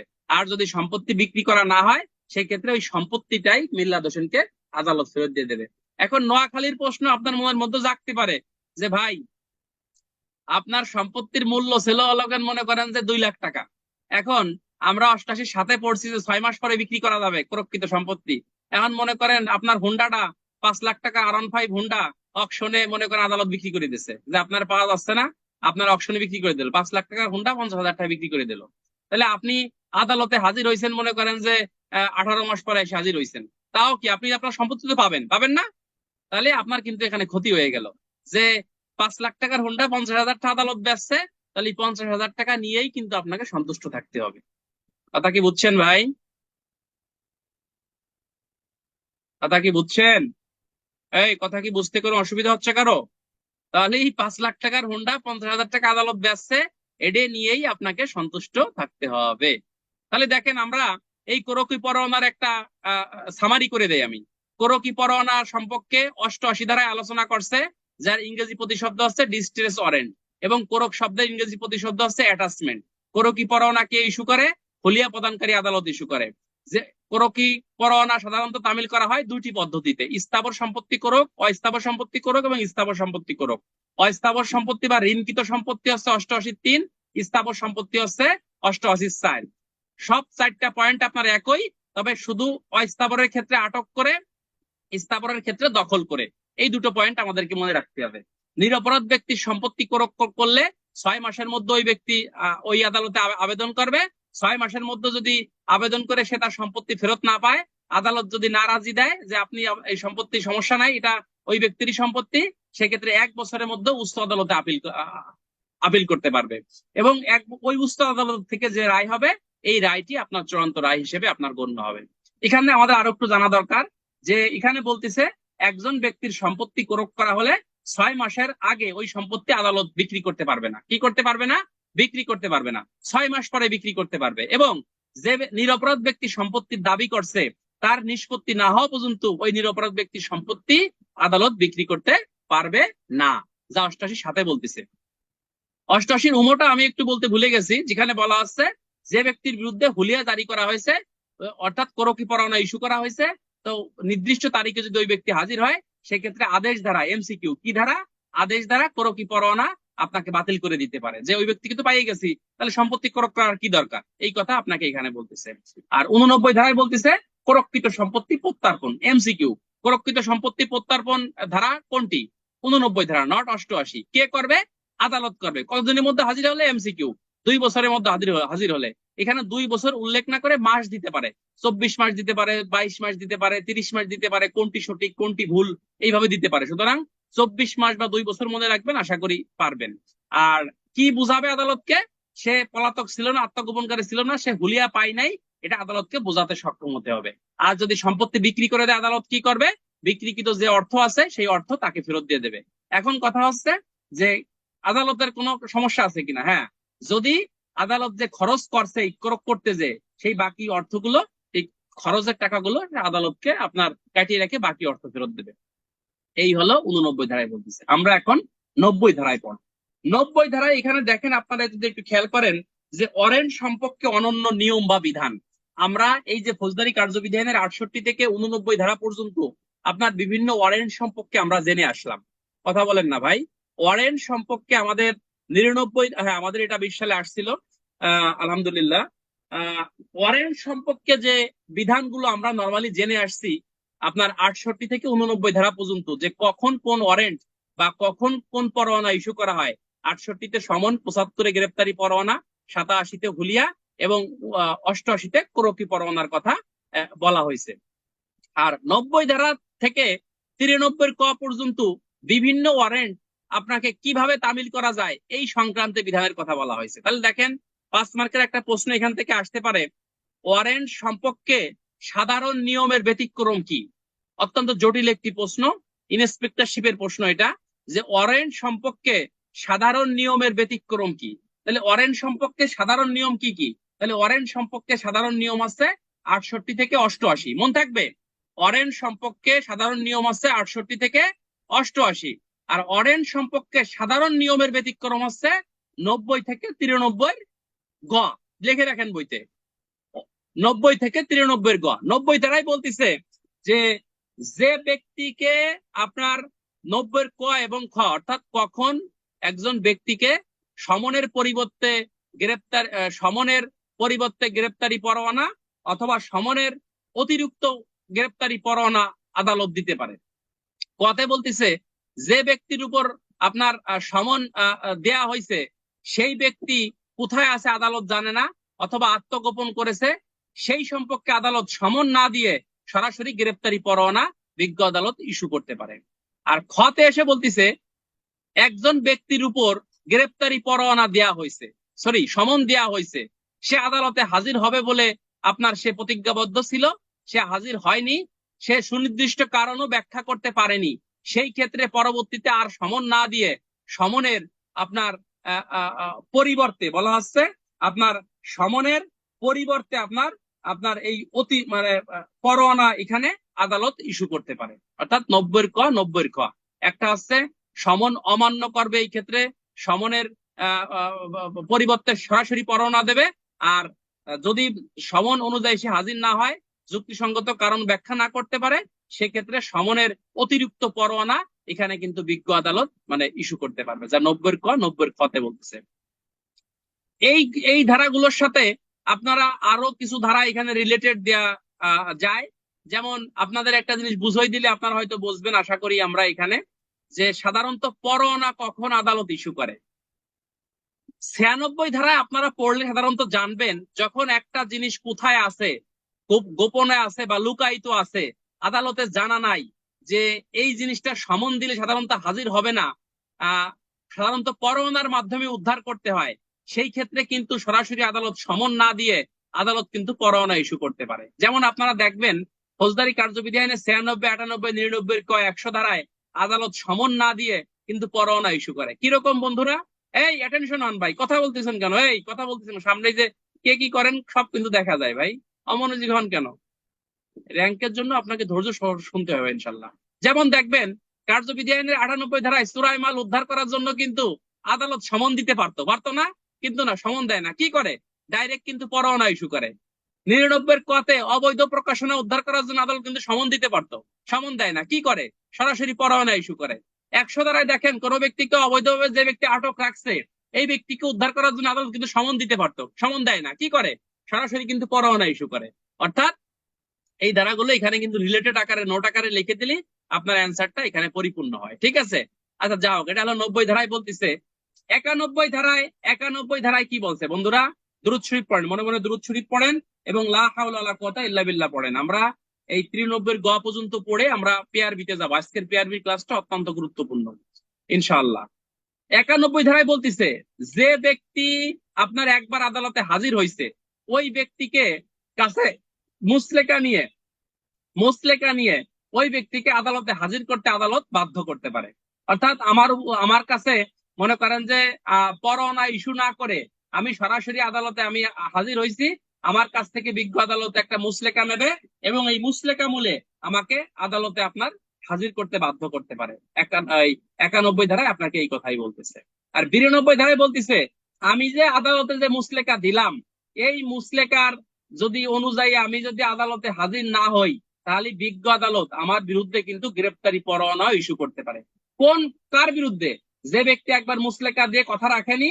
হ্যাঁ, ওই যেটা গান আছে না, দেখা যদি না দাও বন্ধু কথা বলো না। তাহলে যে ব্যক্তি কথা দিয়েছে যে আমি আদালতে হাজির হব, সে ব্যক্তি কথা রাখেনি, তাহলে সেই ব্যক্তি মুসলেকার শর্ত লঙ্ঘন করছে। এই জন্য 92 ধারায় কি করতে পারে বন্ধুরা? আপনার গ্রেপ্তারি পরোয়ানা ওই ব্যক্তির বিরুদ্ধে বিজ্ঞ আদালত ইস্যু করতে পারে। তাহলে দেখেন এখান থেকে প্রশ্ন আসতে পারে, আপনার মুসলেকার শর্ত লঙ্ঘন করলে গ্রেপ্তারি পরোয়ানা ইস্যু করা হয় কত ধারায়? এমসিকিউ 92 ধারায়। কে ইস্যু করে? আদালত ইস্যু করে। কার বিরুদ্ধে ইস্যু করে? যে ব্যক্তি মুসলেকার শর্ত লঙ্ঘন করছে। এই ধরনের প্রশ্ন আসলে ইনশাল্লাহ আমরা এইভাবে লেখার চেষ্টা করব। এরপরে আমরা সরাসরি চলে যাব যে সমন এবং গ্রেপ্তারি পরোয়ানা সংক্রান্তে অনন্য বিধানগুলো কি হবে। একটু দুরূদ শরীফ পড়েন ভাই, দুরূদ শরীফ পড়লে পড়ায় মনোযোগ থাকবে এবং শয়তান আপনার থেকে 100 হাত দূরে চলে যাবে। দুরূদ শরীফ পড়েন, দুরূদ শরীফ। আল্লাহুম্মা সাল্লি আলা মুহাম্মাদ ওয়া আলা আলি মুহাম্মাদ কামা সাল্লাইতা আলা ইব্রাহিমা ওয়া আলা আলি ইব্রাহিমা ইন্নাকা হামিদুম মাজিদ। আল্লাহুম্মা বারিক আলা মুহাম্মাদি ওয়া আলা আলি মুহাম্মাদ কামা বারাকতা আলা ইব্রাহিমা ওয়া আলা আলি ইব্রাহিমা ইন্নাকা হামিদুম মাজিদ। হ্যাঁ ফারহাদ, আপনি ভালো কথা বলছেন। ওই যে 91 ধারায় প্রয়োজনে উকিলের কাছ থেকেও মুসলেকা নিতে পারে যে আপনার আসামিকে আপনি আদালতে হাজির করবেন। 91 ধারায় ভাষ্যতে বলতে, বাট হ্যান্ডবুকে বলে নাই, বাট ভাষ্যতে বলছে উকিলের কাছ থেকেও মুসলেকা নেওয়া যায়, যে আপনার আসামিকে মুসলেকা দেন যে আপনার আসামিকে আপনি আদালতে হাজির করবেন। ওটা 91 ধারায় উকিলের কথাও বলছে। এমসিকিউ ওখানে উকিলের কথাও আছে। আচ্ছা গেল। 93 কতে বলতেছে যে বাংলাদেশের বাহিরে আপনি কিভাবে সমনজারি করবেন। এখান থেকে আসতে পারে বাংলাদেশের বাহিরে সমনজারির পদ্ধতি ধারা নিচের কোনটি? 86 ধারা, 93 ক ধারা, 93 খ ধারা, 93 গ ধারা। তাহলে সঠিক অ্যান্সার আছে 93 ক ধারা। তাহলে 93 ক ধারায় সমনজারি কিভাবে করতে হবে? বাংলাদেশের বাইরে ডাক যোগে, এমসিকিউ। কিভাবে? ডাক যোগে। কয় কপি পাঠাতে হবে সমনের? এমসিকিউ 2 কপি পাঠাইতে হবে। কার বরাবর? ওই দেশের হাকিম বরাবর। এবং ওই দেশের হাকিম আপনার কি করবে? কার্যবিধানের 78 ধারার বিধান প্রতিপালন করে। 78 ধারার বিধান মানে কি? ওই যে যে জমির মালিক যেভাবে গ্রেপ্তারি পরোয়ানা তামিল করে, তাই না? ঠিক তেমনি যদি যার কাছে পাঠানো হচ্ছে ওই ব্যক্তির এখতিয়ারের মধ্যে যদি ওই ব্যক্তি থাকে, সেই ক্ষেত্রে এই 78 ধারার বিধান প্রতিপালন করে, যেরকম জমির মালিক বা সাধারণ ব্যক্তি যেমন গ্রেপ্তারি পরোয়ানা তামিল করে, ঠিক ওই ওই ক্ষেত্রেও আপনার গ্রেপ্তারি সমন ওই বাহিরে, বাংলাদেশের বাহিরে সেই ব্যক্তি ওইভাবে তামিল করতে পারবে। এটা 93 কতে আপনাকে এখানে বলতেছে। 93 খতে বলতেছে গ্রেপ্তারি পরোয়ানা বাংলাদেশের বাহিরে আপনি কিভাবে তামিল করবেন। ওই একই কথা। বাংলাদেশের বাহিরে গ্রেপ্তারি পরোয়ানা তামিল করতে গেলে বিধান কার্যবিধির কোন ধারা? এমসিকিউ 93 খ। মনে রাখবেন কত? 93 খ। কয় কপি পাঠাতে হবে গ্রেপ্তারি পরোয়ানার? 1 কপি পাঠাতে হবে। কার বরাবর পাঠাতে হবে? ওই দেশের হাকিম বরাবর পাঠাতে হবে। এবং ওই দেশের হাকিম গ্রেপ্তারি পরোয়ানা আপনার যেভাবে তামিল করার কথা সেভাবেই তিনি ওই দেশে তামিল করবে। এটা হলো 93 খতে বলতেছে। আর 93 গতে এসে বলতেছে যে বিদেশ থেকে গ্রেপ্তারি পরোয়ানা আপনি বাংলাদেশে কিভাবে তামিল করবেন। তাহলে বিদেশ থেকে গ্রেপ্তারি পরোয়ানা যদি বাংলাদেশে আসে, বাংলাদেশের হাকিম বরাবর আসে, বাংলাদেশের হাকিম কার্যবিধি আইনের আপনার 85 এবং 86 ধারার বিধান প্রতিপালন করে। অর্থাৎ 20 মাইলের বাইরে এবং 86 ধারায় জামিনযোগ্য হলে অর্থাৎ ওই যে 86 ধারায় যে কথাগুলো বলছে, অর্থাৎ বিদেশের থেকে একজন ব্যক্তি খুন করে বাংলাদেশে চলে আসছে, তাহলে বাংলাদেশ বিদেশ থেকে যদি কোনো পরোয়ানা বাংলাদেশের আদালতে আসে, তখন ওই ব্যক্তিকে বাংলাদেশের পুলিশ গ্রেপ্তার করতে পারবে। গ্রেপ্তার করার পর বাংলাদেশের আদালতে হাজির করবে। বাংলাদেশের আদালত যদি মনে করে না ওই দেশের আদালতে বিচার হবে, সেক্ষেত্রে বিদেশি সমর্পণ আইনে ওই ওই আসামিকে বিদেশে পাঠাই দেবে, কোনো সমস্যা নাই। আবার যদি মনে করে অপরাধটা জামিনযোগ্য, 76 ধারার বিধান প্রতিপালন করে জামিনে মুক্তি দিতে পারবে। তারপরে বাংলাদেশ আদালত যদি মনে করে যে আমার দেশের কোনো নাগরিককে আমি ওই দেশে পাঠাবো না, এর সম্পর্কে আরো তদন্ত করা দরকার, সেক্ষেত্রে কার্যবিধি 497 ধারার বিধান প্রতিপালন করে অন্তর্বর্তীকালীন জামিনও দিতে পারবে। অর্থাৎ কার্যবিধির 85 এবং 86 ধারার বিধান প্রতিপালন করে বাংলাদেশের আদালত এই বিদেশের পরোয়ানাটি বাংলাদেশে তামিল করতে পারবে। কি বন্ধুরা, চমৎকার লাগলো না ক্লাসটা? আজকে কেমন লাগছে? কথা কি বুঝতে পারছেন? হ্যাঁ, কথা কি বুঝছেন? তাহলে আজকে আমরা কি শিখলাম? আমরা একটু পরে পিআরবিতে ঢুকবো ইনশাল্লাহ। আজকে আমরা শিখছি যে 87-তে হুলিয়া, 88-তে কোরক, 89-তে কোরককৃত সম্পত্তি প্রত্যার্পণ, আর 90-তে সমনের পরিবর্তে পরোয়ানা বা অতিরিক্ত পরোয়ানা, আর 91-তে বলা হচ্ছে যে আপনার মানে মুসলেকা দিয়ে আসামিকে আদালতে হাজির করতে বাধ্য করা। আর 92 ধারায় বলা হচ্ছে মুসলেকার শর্ত লঙ্ঘন করলে গ্রেপ্তারি পরোয়ানা ইস্যু। 93 কতে বাংলাদেশের বাহিরে সমন জারি, 93 খতে বাংলাদেশের বাহিরে গ্রেপ্তারি পরোয়ানা জারি, 93 গতে বলতেছে বিদেশ হতে গ্রেপ্তারি পরোয়ানা বাংলাদেশে আপনি কিভাবে তামিল করবেন সেই সংক্রান্ত 93 গতে বলতেছে। আগামী ক্লাসে আমরা 94 থেকে সামনের দিকে যাবো ইনশাল্লাহ। ঠিক আছে, আমরা আমরা শুরু করি। দণ্ডবিধি আইনে অলরেডি আমরা মনে হয় 80 ধারা পর্যন্ত পড়ছিলাম। আজকে ইনশাল্লাহ আমরা সামনে চলাকালে কল আসছিল না, কল আসে নাই, আর একটা লিঙ্ক দিলাম, অনেকে ঢুকতে পারতেছে না, এই জন্য। দণ্ডবিধি আইনে আজকে আমরা পড়ব হচ্ছে আপনার 81 ধারা থেকে সামনের দিকে যাওয়ার চেষ্টা করবো ইনশাল্লাহ। দণ্ডবিধি আইনের যে সেশনটুকু আমরা পড়াবো, এই সেশনটুকু অত্যন্ত গুরুত্বপূর্ণ। অলরেডি আমরা পড়ছি হচ্ছে আপনার 80 ধারা পর্যন্ত পড়ছি, সামনের দিকে আমরা যাব। মূলত 75 ধারা আছে বর্ধিত দণ্ড, 76 ধারায় সরকারি কর্মচারী আইন বলে বাধ্য হয়ে তথ্যের ভুল ধারণাবশত কোনো কাজ করলে সেটা অপরাধ না। 77 ধারায় বিচারক আইনের মধ্য থেকে কোনো কাজ করলে অপরাধ হলে সেটাও কোনো অপরাধ না। 78 ধারায় বলতেছে বিচারকের নির্দেশে যে যে কাজ করবে তার কাজও কোনো অপরাধ না। 79 ধারায় সমাধান পান, সমাধান দিয়ে দিচ্ছি, বাড়ির কাজ সমাধান দিচ্ছি, 1 মিনিট দাঁড়ান। 79 ধারায় বলতেছে নিজেকে আইন সমর্থিত মনে করে কোনো কাজ করলে সেটাও কোনো অপরাধ না। 80 ধারায় আপনাকে যে বিষয়টা বলতেছে, বলতেছে যে আপনার এই যে এই আইনানুগ কার্য সংগঠন করতে যেয়ে দুর্ঘটনাবশত কোনো অপরাধ যদি সংগঠিত হয়ে যায়, সেটাও বেসিক্যালি আপনার কোনো অপরাধ হিসেবে আপনার গণ্য হবে, নয়াকারে না। কয় ধারায় বলতেছে? এই 80 ধারায় আপনার আইনানুগ কাজ মানে কি, যে কুঠারের উদাহরণ দিয়ে আমরা বুঝাইছিলাম, তাই না?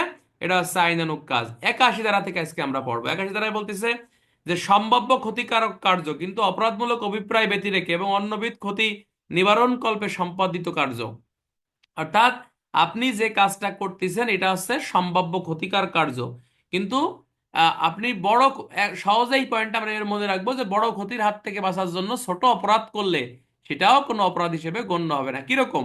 মনে করো যে আমার বাড়ি আগুন লাগছে, তাহলে আমার বাড়ির আ- আগুন লাগছে, তাহলে পাশের বাড়িতে যাতে আগুন না লাগে এই জন্য পাশের বাড়ির ঘর দুয়ার গুলো আপনি কি করতেছেন, আপনি মনে করেন সরাই ভাঙ্গি চুরি অন্য অন্য জায়গায় নিচ্ছেন।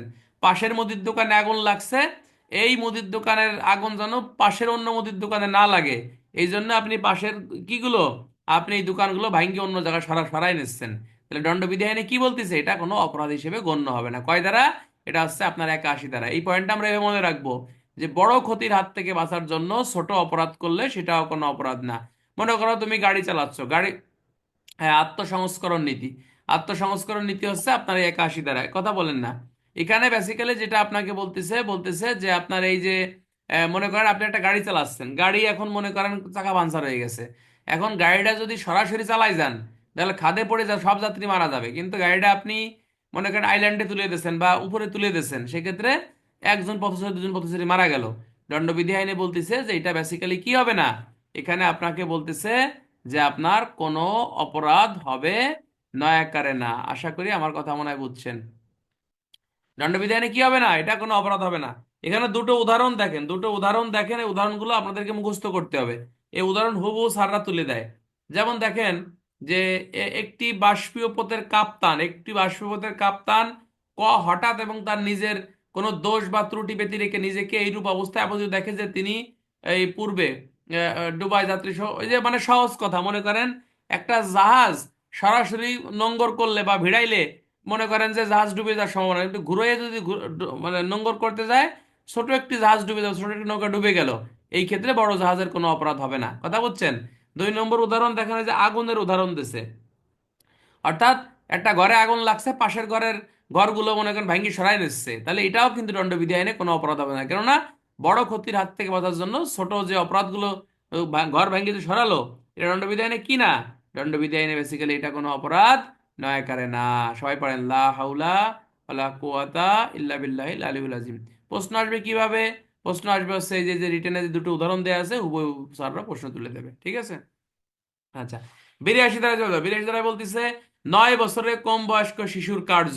এই যে গতকাল আমরা প্রশ্ন দিছিলাম ডলি ইন ক্যাপস, কি বলতেছে? ডলি ইন ক্যাপস এখানে বলতেছে যে 9 বছরের কম বয়স্ক শিশুর কাজ দণ্ডবিধি আইনে কি না, কোনো অপরাধ না। কত বছরের কম বয়স্ক? 9 বছরের কম বয়স্ক। 9 বছরের কম বয়স্ক ব্যক্তি যদি খুন করিও ফেলায়, চুরি করুক, ডাকাতি করুক, দস্যুতা করুক, সেটা কোনো অপরাধ না। আবার ওই যে শিশু আইনে একটা প্রশ্ন আছে যে ওই যে 9 বছরের কম বয়সী একটি এই যে মায়ের কানের দুল চুরি করলো, দোকানদার সেটা আবার কিনলো, তাহলে অপরাধ কি? তাহলে ওই যে শিশু আইনে ওইটা শিশুর কোনো অপরাধ না, কিন্তু ওই যে যার কাছ থেকে কিনলো শিশু আইনে 76 ধারা মোতাবেক সে অপরাধ করছে বলে, কয় ধারা? শিশু আইনে 76 ধারা মোতাবেক অপরাধ করছে বলে গণ্য হবে। কিন্তু দণ্ডবিধি আইনে বলতেছে কত বছরের কম বয়স্ক? 9 বছরের কম বয়স্ক। কি হবে না? কোনো অপরাধ না। কি কাজ করলে যে কোনো অপরাধ সে করুক না কেন সেটা কোনো অপরাধ হিসেবে গণ্য হবে না। আচ্ছা, এখন 83 ধারায় বলতে 9 বছরের বেশি 12 বছরের কম বুদ্ধির পরিপক্কতা থাকলে অপরাধ, পরিপক্কতা থাকলে অপরাধ হবে না। তাহলে এক্স্যাক্টলি 9 বছর হলে যে কি হবে এটা কিন্তু দণ্ডবিধানে উল্লেখ নাই। কথা কি বুঝছো? তাহলে এমসিকিউ আসতে পারে যে প্রকৃতপক্ষে কত বছর বয়স হলে অপরাধ হবে কি হবে না উল্লেখ নাই, এক্স্যাক্টলি 9 বছর হলে অপরাধ হবে কি হবে না সেইটা ডলি ইন ক্যাপস বানান বলেন, DOLI Dolly, DOLI Dolly in caps, INCAPX, in in caps, INCAPX, in caps, Dolly in caps. ঠিক আছে, এটা হচ্ছে 82 ধারা। তাহলে কি বলতেছে যে 9 বছরের বেশি 12 বছরের কম। প্রশ্ন আসলো যে 9 বছরের একটি বালক ছুরির সাহায্যে সে তার সহপাঠীকে খুন করলো, পরবর্তী সে ছুরিটি মাটির মাটির তলে লুকিয়ে রাখলো বা পুকুরে ফেলে দিল, অপরাধ হবে কিনা? হ্যাঁ, এখানে আমাদের ব্যাখ্যা করে লিখতে হবে যে যদিও আইনে বলা আছে যে 9 বছরের বেশি 12 বছরের কম বুদ্ধির পরিপক্কতা থাকলে অপরাধ, বুদ্ধির পরিপক্কতা থাকলে অপরাধ না। তবে প্রশ্ন বিশ্লেষণ করলে আমরা দেখতে পারি যে সে ছুরির সাহায্যে সে তার সহপাঠীকে খুন করছে এবং তার বুদ্ধি যথেষ্ট পরিপক্কতা লক্ষ্য করা যায়, কেননা ছুরি খুন করার পরে ছুরিটি সে নদীতে ফেলে দিছে বা পানিতে ফেলে দিছে। সুতরাং ওই 9 বছরের শিশু দণ্ডবিধির 302 ধারা মোতাবেক খুনের অপরাধে অভিযুক্ত হবে। আবার যদি সে 9 বছরের সে 9 বছরের বেশি শিশু, সে তার সবারই খুন করে সে খেলাধুলা করতেছে, সে কোথাও পালায়নি বা দৌড়ায় নাই, অপরাধ হবে কিনা? না, এখানে তার অপরাধ হবে না। কেননা প্রশ্নে বোঝা যায় বা প্রশ্নের আলোকে দেখা যায় সে তার সহপাঠীকে খুন করে সে দাঁড়িয়ে আছে, অর্থাৎ তার বুদ্ধি যথেষ্ট পরিপক্কতা সে এখানে লক্ষ্য করা যায় না, তার এখানে কোনো অপরাধ হবে না। 9 বছরের বেশি একটি শিশু স্বর্ণকারের দোকান থেকে স্বর্ণ চুরি করে পাশের দোকানে দিয়ে বিস্কুট কিনে খাই চলে গেল, অপরাধ হবে কিনা? না, কোনো অপরাধ হবে না। কেননা সে যে স্বর্ণ বিক্রি করে বিস্কুট কিনে খাইছে, এটা তার বুদ্ধির পরিপক্কতা নাই। কিন্তু স্বর্ণ বিক্রি করে যদি টাকা নিয়ে বাড়ি চলে যেত, তাহলে কি তার বুদ্ধির পরিপক্কতা এখানে লক্ষ্য করা যেত, সুতরাং এটা অপরাধ হতো, চুরির অপরাধ 379 নাকি? আচ্ছা, তাহলে এখানে যেটা বলতেছে 9 বছরে বেশি 12 বছরে কম। আর এক্স্যাক্টলি 12 বছর হলে যে কি হবে, এক্স্যাক্টলি 12 বছর হলে যে কি হবে এটা কিন্তু বলেনি। তবে চুরির অপরাধে আপনাকে যদি অভিযুক্ত করতে হয় তখন বয়সটা এখানে মেইন ফ্যাক্ট। হ্যালো, আসসালাম। হ্যাঁ, ভালো আছেন? বলেন ভাই। আমি তো বাসায় ভাই, বেরোবো পরে, বলেন।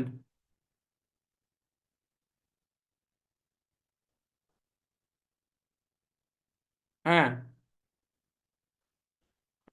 হ্যাঁ, ওটা তোমার ওনার নামের সাথে তো মেলে না ভাই, নামের সাথে মেলে না। ওই জন্য তো বংশমর্যাদা নামের নামের সাথে না মিললে তবে একজনের লোকে ধরা যায় না, তাই না? না, পাঠানো কি ওটা, ওই যে ওসি স্যার যেটা বলছে ওটার নাম ঠিকানা তো ঠিক করে আসলে তারপরে ধরবে আর কি, এই কথা বলছে আর কি, বলছেন। এটা তো নাম ঠিকানা তো সঠিক না হলে কিভাবে ধরবে? একটা নাম, মানুষ যদি নাম ঠিকানা নামের সাথে না মেলে তাহলে এটা কেমনে কি করবে, তাই না? ঠিক আছে।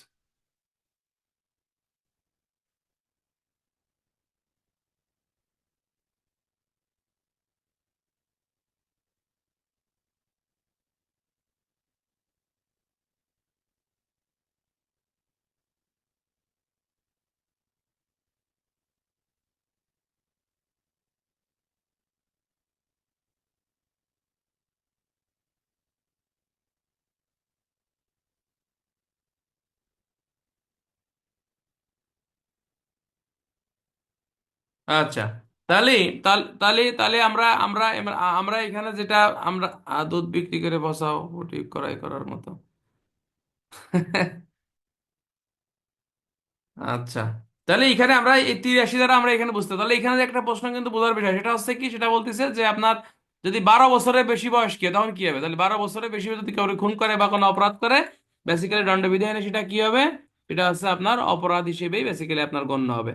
আমার কথা কি বুঝছেন? এই যে আল মামুন কথা শোনা যায়, কথা শোনা যায়, আল মামুন, সৈয়দ আলী কথা শোনা যায়, আলিম ভাই কথা, হাতুস করেন, হাতুস করেন, আলমন ভাই হাতুস করেন, হাতুস করেন। কথা শোনা যাচ্ছে, বুঝতে পারছি। তাহলে 82 এবং 83 দ্বারা কি বুঝতে পারছি? রিটেনে প্রশ্ন আপনার এইভাবে আসবে, এছাড়া অন্য কোনো প্রশ্ন আসে না। আচ্ছা, বলা বলতেছে অপ্রকৃতস্থ ব্যক্তি মানে ইনটক্সিকেটেড পার্সন, যেটা আর কি, অপ্রকৃতস্থ ব্যক্তির কাজ দণ্ডবিধি আইনে কোনো অপরাধ না। অর্থাৎ যে ব্যক্তি অপ্রকৃতস্থ, অর্থাৎ যার হিদায়ত কোনো জ্ঞান নাই, যে মনে করেন আছে আপনার, এই ধরনের ব্যক্তির কাজ কি হবে না? বলতেছে দণ্ডবিধি আইনে কোনো অপরাধ হিসেবে গণ্য হবে না। এমন ব্যক্তি কোনো কিছু অপরাধ না যে ব্যক্তি অপরাধ সংগ্রহ অপ্রকৃতস্থ ছিল বা কার্যটি ছিল। তাহলে আইনের চক্ষে ভুল বা আইনের পরিপন্থী কাজ বলে জানার অযোগ্য সে ব্যক্তি দণ্ডবিধি আইনে কোনো অপরাধ না। দেখলেন না ওই যে চিন্ময়ের একটা ঘটনা, হয়েছে আমরা আসামি, আমি ইরা দেখলাম, আসামি বলছিল যে আমি যখন ওই উকিল রে মারছিলাম তখন আমি মদ্যপান অবস্থায় ছিলাম, মানে শিখাইতেছিল, যাও আর কি কি ঘটনা জানি না আমি, আনসাউন্ড ম্যান আর কি, যেটা ঠিক আছে কিনা। অর্থাৎ আপনি যদি মদ্যপান অবস্থায় থাকেন বা অপ্রকৃতস্থ অবস্থায় থাকেন বা মাতাল অবস্থায় থাকেন, আপনার কি না, মানে আপনার হিদায়ত কোনো জ্ঞান নাই যে আপনি কি করতেছেন কি না করতেছেন, তাই না? তাহলে আপনি তখন যে কাজই করেন না কেন, যে অপরাধী হোক না কেন, দণ্ডবিধি আইনে আপনাকে রেহাই দিয়েছে, অর্থাৎ আপনি কোনো অপরাধী না, আপনি সাজার হাত থেকে আপনি রক্ষা পেয়ে যাবেন, ঠিক আছে কিনা? তবে এটা আপনাকে প্রমাণ করতে হবে যে আপনি অপ্রকৃতস্থ ছিলেন, আপনি অনিচ্ছাকৃতভাবে মদ্যপান করেছিলেন, আপনি আইনের পরিপন্থী কাজ করতেছিলেন, এটা আপনি বুঝতে পারেননি, উক্ত কাজটি আপনি স্বেচ্ছাকৃতভাবে করেননি। হ্যাঁ, হ্যাঁ, এই বিষয়গুলো প্রমাণ সাপেক্ষে আপনাকে শাস্তির হাত থেকে রক্ষা করা যাবে। কয় দ্বারা? আপনাকে 84 দ্বারা এই কথা বলতেছে। 85 দ্বারা চলছে বন্ধুরা। 85 দ্বারাই বলতেছে যে অনিচ্ছাকৃত প্রমত্তাগ্রস্তের কারণে বিচার শক্তি রহিত হলে, তখন যদি কোনো অপরাধ হয়ে যায়, হ্যাঁ, তখন সেটা কি হবে না, আপনার কোনো অপরাধ হিসেবে গণ্য হবে না। একজন পাগল আপনারে ইট ইট দিয়ে গাই দিয়ে গাই দিয়ে মারি ফেললো, গাই দিয়া বোঝেন, ইট নিক্ষেপ আমাকে দেখে মানে এলাকায় গাই মারছে, গাই মানে মানে ইট ছুঁড়ে মারছে, ইট ছুঁড়ে আপনারা মনে করেন যে আপনার মনে করেন যে মারি ফেললো, কোনো অপরাধ হবে কিনা? না, অপরাধ হবে না। কয় ধারা হবে না? এই পাগল ব্যক্তি হচ্ছে অপ্রকৃতস্থ ব্যক্তি, অর্থাৎ 84 ধারা মোতাবেক সে কিন্তু রক্ষা পেয়ে যাবে। তবে 84 ধারায় সে রক্ষা পালিও পাগল লোকের কাজের বিরুদ্ধে আপনার কিন্তু আত্মরক্ষার অধিকার থাকবে। যে আপনার গাই দেখ মানে নিক্ষেপ করুক, ইট নিক্ষেপ করুক বা পাথর নিক্ষেপ করুক, এটা দণ্ডবিধি আইনে কোনো অপরাধ হবে না, কথা বুঝছেন? কিন্তু এই ব্যক্তির কাজের বিরুদ্ধে আপনার 98-এ বলতেছে সেকশন, আপনার আত্মরক্ষার অধিকার থাকবে, কথা বুঝছেন? অর্থাৎ তার কাজের বিরুদ্ধে পাল্টা আক্রমণও আপনি তারে করতে পারবেন, সমস্যা নাই। পেনাল কোডে 98 ধারায় আপনাকে এই কথা বলছে। আমার কথা কি বুঝছেন ভাই? আচ্ছা, বুঝলে ভালো। এরপরে এরপরে আমরা সরাসরি চলে যাব দণ্ডবিধি আইনে, বলতেছে যে আপনার 85 দ্বারা কি বলতে, বলছে অনিচ্ছাকৃতভাবে প্রমত্তগ্রস্ত হয়েছেন। অর্থাৎ আপনি মনে করেন বন্ধুর বাড়িতে আপনি বেড়াতে গেছেন, ঠিক আছে কিনা? বন্ধুর বাড়িতে আপনি বেড়াতে গেছেন, বেড়াতে যাইয়ে আপনি মনে করেন যে আপনি জুসের সাথে আপনার মদ খাওয়াইতেছে বা কোনো কিছু খাওয়ায় আপনাকে মাতলামি করছে, তাহলে আপনি কোনো অপরাধ করছেন, সেই ক্ষেত্রে কি বলতেছে, দণ্ডবিধি আইনে আপনি কিন্তু কোনো অপরাধী আপনি হবেন না। আপনি মাতাল অবস্থায় আপনি একটা খুন করছেন বা বড় ধরনের একটা অপরাধ করেই ফেলছেন, কারোর সাথে আপনি মিলামেশা করছেন বা কিছু একটা হয়ে গেছে, একটা অপরাধ সংগঠিত হয়েছে, আইনে বলতেছে আপনি অপরাধের হাত থেকে রক্ষা পেয়ে যাবেন, ঠিক আছে? কয় ধারা বলতেছে? 85 ধারা। 86 ধারা আছে 85 ধারা অপোজিট, অর্থাৎ ইচ্ছাকৃতভাবে মদ্যপান করে আপনি যদি কোনো আকাম করেন, কোনো অপরাধ করেন, তাহলে দণ্ডবিধি আইনে আপনার রেহাই নাই, আপনি ডাইরেক্ট পানিশমেন্ট আপনার, কথা বুঝছেন? বলতেছে যে ইচ্ছাকৃতভাবে প্রমত্তগ্রস্ত হয়ে আপনি যদি কোনো অপরাধ করেন, দণ্ডবিধি আইনে কি পাবেন না, আপনি কিন্তু কোনো রেহাই পাবেন না। এই কথা আপনাকে এই 86 দ্বারাই বলতেছে। মনে করেন আপনি মদ পান করি আপনি কারোর সাথে মনে করেন যে শারীরিক সম্পর্ক করলেন, আপনি কোথায় পারবেন না যে যে স্যার আমি তো মদ পান অবস্থায় করছি, আমার মাফ করে দেন, না, মাফের কোনো সুযোগ নাই। আপনি ধর্ষণের অপরাধে অভিযুক্ত হবেন। মদ পান করে আপনি একজনটা কোয়াই কোয়াই মারি ফেলাইছেন, হ্যাঁ, কোপ দিয়ে মাথা কেটে ফেলাইছেন, হাত কেটে ফেলাইছেন, কাউকে পঙ্গু করে দিয়েছেন, তারা কাউকে খুন করছেন, আপনি করতে পারবেন না যে আমি মদ পান মদ্যপ অবস্থা ছিলাম আমার মাফ করেন না, মাফের কোনো সুযোগ নাই, আপনি খুনের অপরাধে অভিযুক্ত হবেন। তাহলে আমরা কি শিখলাম বন্ধুরা? আমরা শিখছি হচ্ছে 81 ধারায় বলতেছে, বাংলার বিষয় সিনেমা বিশেষজ্ঞ গান নাকি, 81 ধারায় বলতেছে যে যে আপনার এই যে আরে কি বলতেছে যে আপনার এই সম্ভাব্য ক্ষতিকারক কার্য, অর্থাৎ করতে যাই কোনো অপরাধ সংঘটিত হয়ে গেল সেটা কোনো অপরাধ, অর্থাৎ বড় ক্ষতির হাত থেকে বাঁচার জন্য ছোট অপরাধ করলে সেটা অপরাধ না। 81। 82 ধারা আছে 9 বছরের কম বয়স্ক কোনো ব্যক্তির কাজই কোনো অপরাধ না। আর 83 ধারায় বলছে 9 বছরের বেশি, হ্যাঁ, 12 বছরের কম বুদ্ধির পরিপক্কতা থাকলে অপরাধ, পরিপক্ক না থাকলে অপরাধ না। আর 84 ধারায় বলতেছে অপ্রকৃতস্থ ব্যক্তির কোনো কাজ অপরাধ না, ঠিক আছে কিনা মাতাল, হ্যাঁ? আর 85 ধারায় আপনাকে বলতেছে যে অনিচ্ছাকৃতভাবে প্রমত্তগ্রস্ত হয়েছেন, আপনার কেউ খাওয়াইতেছে, আপনি অপ্রকৃতস্থ হয়ে গেছেন, আপনি কোনো অপরাধ করছেন, আপনার ওটাও কোনো অপরাধ না। 86 ধারায় কইছে যে ইচ্ছাকৃতভাবে মাতলামি করছেন বা ইচ্ছাকৃতভাবে মদ্যপান করে আপনি কারো কোনো অপরাধ করছেন, শাস্তির হাত থেকে আপনি বাঁচতে পারবেন না। অর্থাৎ 84 এবং 85 ধারার অপোজিট হচ্ছে আপনার 86, ব্যতিক্রম, কথা বুঝছেন? 84 এবং 85 ধারা ব্যতিক্রম হচ্ছে 86। মানে মাতাল অবস্থায় কাজ করলে অপরাধ না, ঠিক আছে, কিন্তু ইচ্ছাকৃতভাবে মাতলামি করি আপনি মদ খাইয়ে কাউকে খুন করবেন, শাস্তির হাত থেকে আপনি বাঁচতে পারবেন না। তাহলে আজকে আমরা দণ্ডবিধির এই 6টা ধারা দেখলাম, ঠিক? বেশি ধারা পড়লে মন থাকবে না। তাহলে আজকে ক্লাস আমরা এখানে শেষ করলাম। এখন 10 মিনিট এমসিকিউ ধরবো, পরে ক্লাস শেষ হবে, ঠিক আছে? আগামীকালকেও ক্লাস রাত 8টায় ইনশাল্লাহ, হ্যাঁ? সবাই ধৈর্যের সাথে লেগে বাড়ির কাজ দেবো, প্রত্যেকে বাড়ির কাজগুলো করবেন, বাড়ির কাজ আমি দিচ্ছি, ঠিক আছে ইনশাল্লাহ। এখন আমি প্রশ্ন জিজ্ঞেস করবো, সবাই ক্লাসে থাকেন, কথা বলেন না, প্রশ্ন জিজ্ঞেস করি, হ্যাঁ? আচ্ছা বলেন যে দণ্ডবিধি আইনের ডলি ইন ক্যাপস দণ্ডবিধির কোন ধারার সাথে সম্পৃক্ত? 81, 82, 84, 83, 82 দ্বারা সম্পৃক্ত। আচ্ছা বলেন দণ্ডবিধি আইন অনুসারে আপনার এই এক্স্যাক্টলি কত বছর বয়স অপরাধ হবে কি হবে না সেটা উল্লেখ নাই, 9 বছর, 8 বছর, নাকি 14 বছর, কোনোটি না, 9 বছর, থ্যাংক ইউ। এরপরে বলেন যে দণ্ডবিধি আইন অনুসারে নিজেকে আইন সমর্থিত মনে করে কোনো কাজ করলে অপরাধ নয়, কয় ধারা? 79, 76, 75, কোনোটি না, আইন সমর্থিত মনে করে 79 ধারা, 79, ভাই ভুল করা যাবে না, 79। আচ্ছা এটা বলেন যে বড় ক্ষতির হাত থেকে ছোট অপরাধ করলে দণ্ডবিধি আইনে অপরাধ না, দণ্ডবিধির কয় ধারা বলেন? কয় ধারা? হ্যাঁ, থ্যাংক ইউ। এটা হচ্ছে আপনার 81 ধারায় আপনাকে এই কথা বলতেছে। আচ্ছা এরপরে বলেন যে দণ্ডবিধি আইন অনুসারে আপনাকে বলতে হবে যে বর্ধিত দণ্ড দেওয়া হয় দণ্ডবিধির কোন কোন অধ্যায়ের অপরাধ করলে? 12 অধ্যায়, 17 অধ্যায়, 12 অধ্যায়, 18 অধ্যায়, কোনোটিই না। Thank you. 12 অধ্যায় এবং 17 অধ্যায় অপরাধ করলে বর্ধিত দণ্ড দেওয়া হয়। এরপরে বলেন কার্যবিধি আইন অনুসারে হুলিয়া কয় কপিতে ইস্যু করা হয়? 8 কপি, 9 কপি, 3 কপি, কোনোটিই না। 3 কপিতে ইস্যু করা হয়। আচ্ছা, হুলিয়া জারিতে যে ব্যক্তি বাধা দেয় দণ্ডবিধির কয় ধারায় অপরাধী? 172, 173, 174। 173 অপরাধী। 172 আছে আত্মগোপন করলে ওই ব্যক্তি অপরাধী, ঠিক আছে। হুলিয়া জারির চূড়ান্ত প্রমাণ ঘোষণা করে কে? আদালত, পুলিশ অফিসার, উকিল, নাকি উপরের সবগুলো? কে ঘোষণা করে ভাই? কে ঘোষণা করে? আদালত ঘোষণা করে। Thank you. এরপরে বলেন যে ব্যক্তি সম্পত্তি করোপ করা হয়েছে কত বছরের মধ্যে ফিরে আসলে উক্ত সম্পত্তি প্রত্যাবর্তন করে? কত বছরের মধ্যে ফিরে আসলে? হ্যাঁ, হ্যাঁ, এটা হচ্ছে আপনার 2 বছরের মধ্যে ফিরে আসলে। নিরপরাধ ব্যক্তির সম্পত্তি ক্রোপ করা হলে নিরপরাধ ব্যক্তি কত বছরের মধ্যে কত মাসের মধ্যে আছে আপনার আবেদন করতে পারবে? 6 মাসের মধ্যে। Thank you. এরপর বলে কোন সম্পত্তি সরাসরি বিক্রি করা যায়? পচনশীল, গৃহপালিত পশু, ক ও খ কোনোটি না। পচনশীল এবং গৃহপালিত পশু। Thank you. এরপরে বলেন যে ডিস্ট্রেস ওয়ারেন্ট কথাটি দণ্ড কার্যবিধির কোন ধারার সাথে সম্পৃক্ত? 88, 87, 84, 75 কোন ধারা? হ্যাঁ, 88 ধারার সাথে সম্পৃক্ত। আচ্ছা, স্থাবর সম্পত্তি ক্রোপ করার বিধান নিম্নের কোনটি? দখল করে, তারপরে আটক করে, ক ও খ কোনোটি না। স্থাবর সম্পত্তি অবশ্যই দখল করে, আটক করে হচ্ছে অস্থাবর সম্পত্তি, মন থাকবে। আচ্ছা, এরপর হচ্ছে আপনার অন্য জেলার সম্পত্তি ক্রোপ করতে হয় ওই জেলার কিসের মাধ্যমে? জেলা কালেক্টর, তারপর আসছে আপনার পুলিশ সুপার, নাকি আপনার গ্রাম্য চেয়ারম্যান, কোনোটিই না।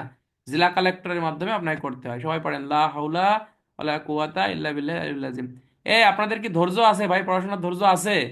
ধৈর্য দরকার। ধৈর্য ছাড়া অনেকে ভাবতেছেন যে আরে বাল আমার দ্বারা তো কিছুই আস্তাগফিরুল্লাহ, অনেক কিছুই সম্ভব না, কি পড়াচ্ছে কিছু মন থাকে না, ভালো লাগে না। না, আইন হচ্ছে তোমাকে ধৈর্য করে শুনতে হবে। তুমি দেখবা কি তুমি শুনতে শুনতেই তুমি হাফেজ হয়ে গেছো ভাই।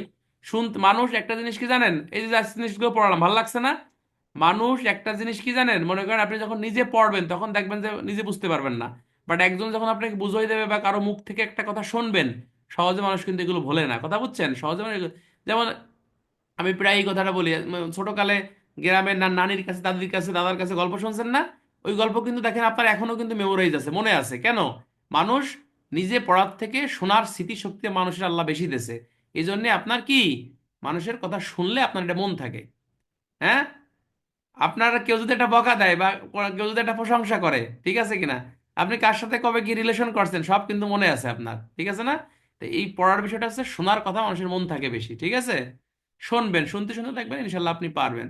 কিন্তু যার ধৈর্য নাই তার পদোন্নতি হয় না। ধৈর্য সকলে লেগে থাকতে হয়। ধৈর্য জিনিসটা খুবই গুরুত্বপূর্ণ। অনেক ধৈর্যের দরকার।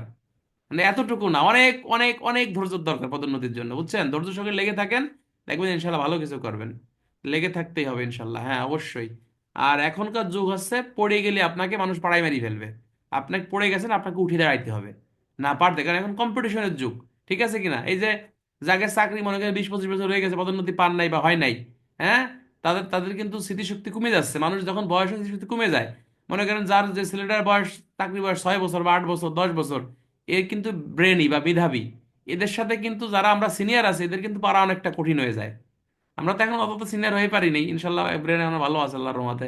ইনশাল্লাহ, আল্লাহ ভরসা। তো বিষয়টা এটা কিন্তু সত্য, আপনি যত সিনিয়র হবেন আপনার ব্রেন তত কিন্তু কমে যায়। এই জন্যই আপনাকে দুরূদ শরীফ পড়তে হবে, সাল্লাল্লাহু আলাইহি সাল্লাম, সাল্লাল্লাহু আলাইহি সাল্লাম। পড়লে কি হবে? আল্লাহ পাক স্মৃতিশক্তি বৃদ্ধি করে দেবে। আল্লাহ পাক সূরা কাহাফে বলছি না একদিনকে, যে তুমি যখন কোনো কিছু ভুলে যাও তোমার রবের তসবিহ বর্ণনা করো, তাহলে তুমি তোমার রবকে স্মরণ করো, দেখবে আল্লাহ পাক তোমাকে স্মরণ করে দেবে। 30 বছর পরে অবশ্যই হতে পারে, আমারই কিছু না। বাড়ির কাজ তো বাড়ির কাজ সবাই করে ফেলবেন। আর আগামীকালে ক্লাস রাত 8টায়, 10 মিনিট পূর্বে লিঙ্ক দেবে। ক্লাসটাও মিস করবেন না, যেখানে থাকেন ক্লাস করবেন। 8:30টায় ক্লাস, ঢাকা থাকতে নিছি ভাই। এখন 8টায় এটাই আমার ঠিক আছে, অনেক রাত হয়ে যায় বুঝছেন। গ্রামের চাকরি অনেক রাত, ঠিক আছে না? লা হাওলা ওয়ালা কুওয়াতা ইল্লা বিল্লাহ। আচ্ছা, গরমের সময় 8:30টায় নিবানি, সমস্যা নাই, ঠিক আছে, আপাতত থাকেন। আসসালামু আলাইকুম রহমতুল্লাহি বরকাত। আর বন্ধু বান্ধবদের একটু দাওয়াত দেন, বন্ধুদের এবং বান্ধবী সবাইদেরকে দাওয়াত দেবেন ক্লাসে, ঠিক আছে। একজন এক দুই দুই দুই দুই দুই দুইজন না, সবাই 3-4 জন করে বলবেন, একজন দেখবেন এগ্রি হয়ে গেছে। হ্যাঁ, মুখের কথা বলতে তো আর সমস্যা নাই, বাড়ির কাজ দিয়ে দিচ্ছি। কেউ কিছু বলবেন? আরাফাতের একটা কথা ছিল। আচ্ছা, সব সময় ছেলে মানুষ কথা বলে, মেয়ে মানুষের কোনো কথা নাই ক্লাসে? হ্যাঁ, কি কথা বলেন? স্যার বাড়ির কাজটা দ্রুত দিয়েন। বাড়ির কাজটা ক্লাস শেষেই দিয়ে দিচ্ছি। স্যার ইংরেজি শিটটা একটু দিয়েন স্যার, ইংরেজি শিটটা একটু দরকার স্যার। ইংরেজি শিট দিছি না আপনাদের? আচ্ছা, ইংরেজি শিট সবাইকে এই গ্রুপে দিয়ে দিচ্ছি আমি, ঠিক আছে? ধৈর্য হারাই যাচ্ছে স্যার, ধন্যবাদ কয়বার স্যার। যাবো হলে?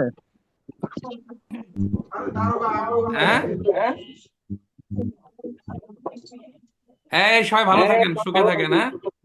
আর কোনো কথা আছে? স্যার আপনার বই কবে বের হবে?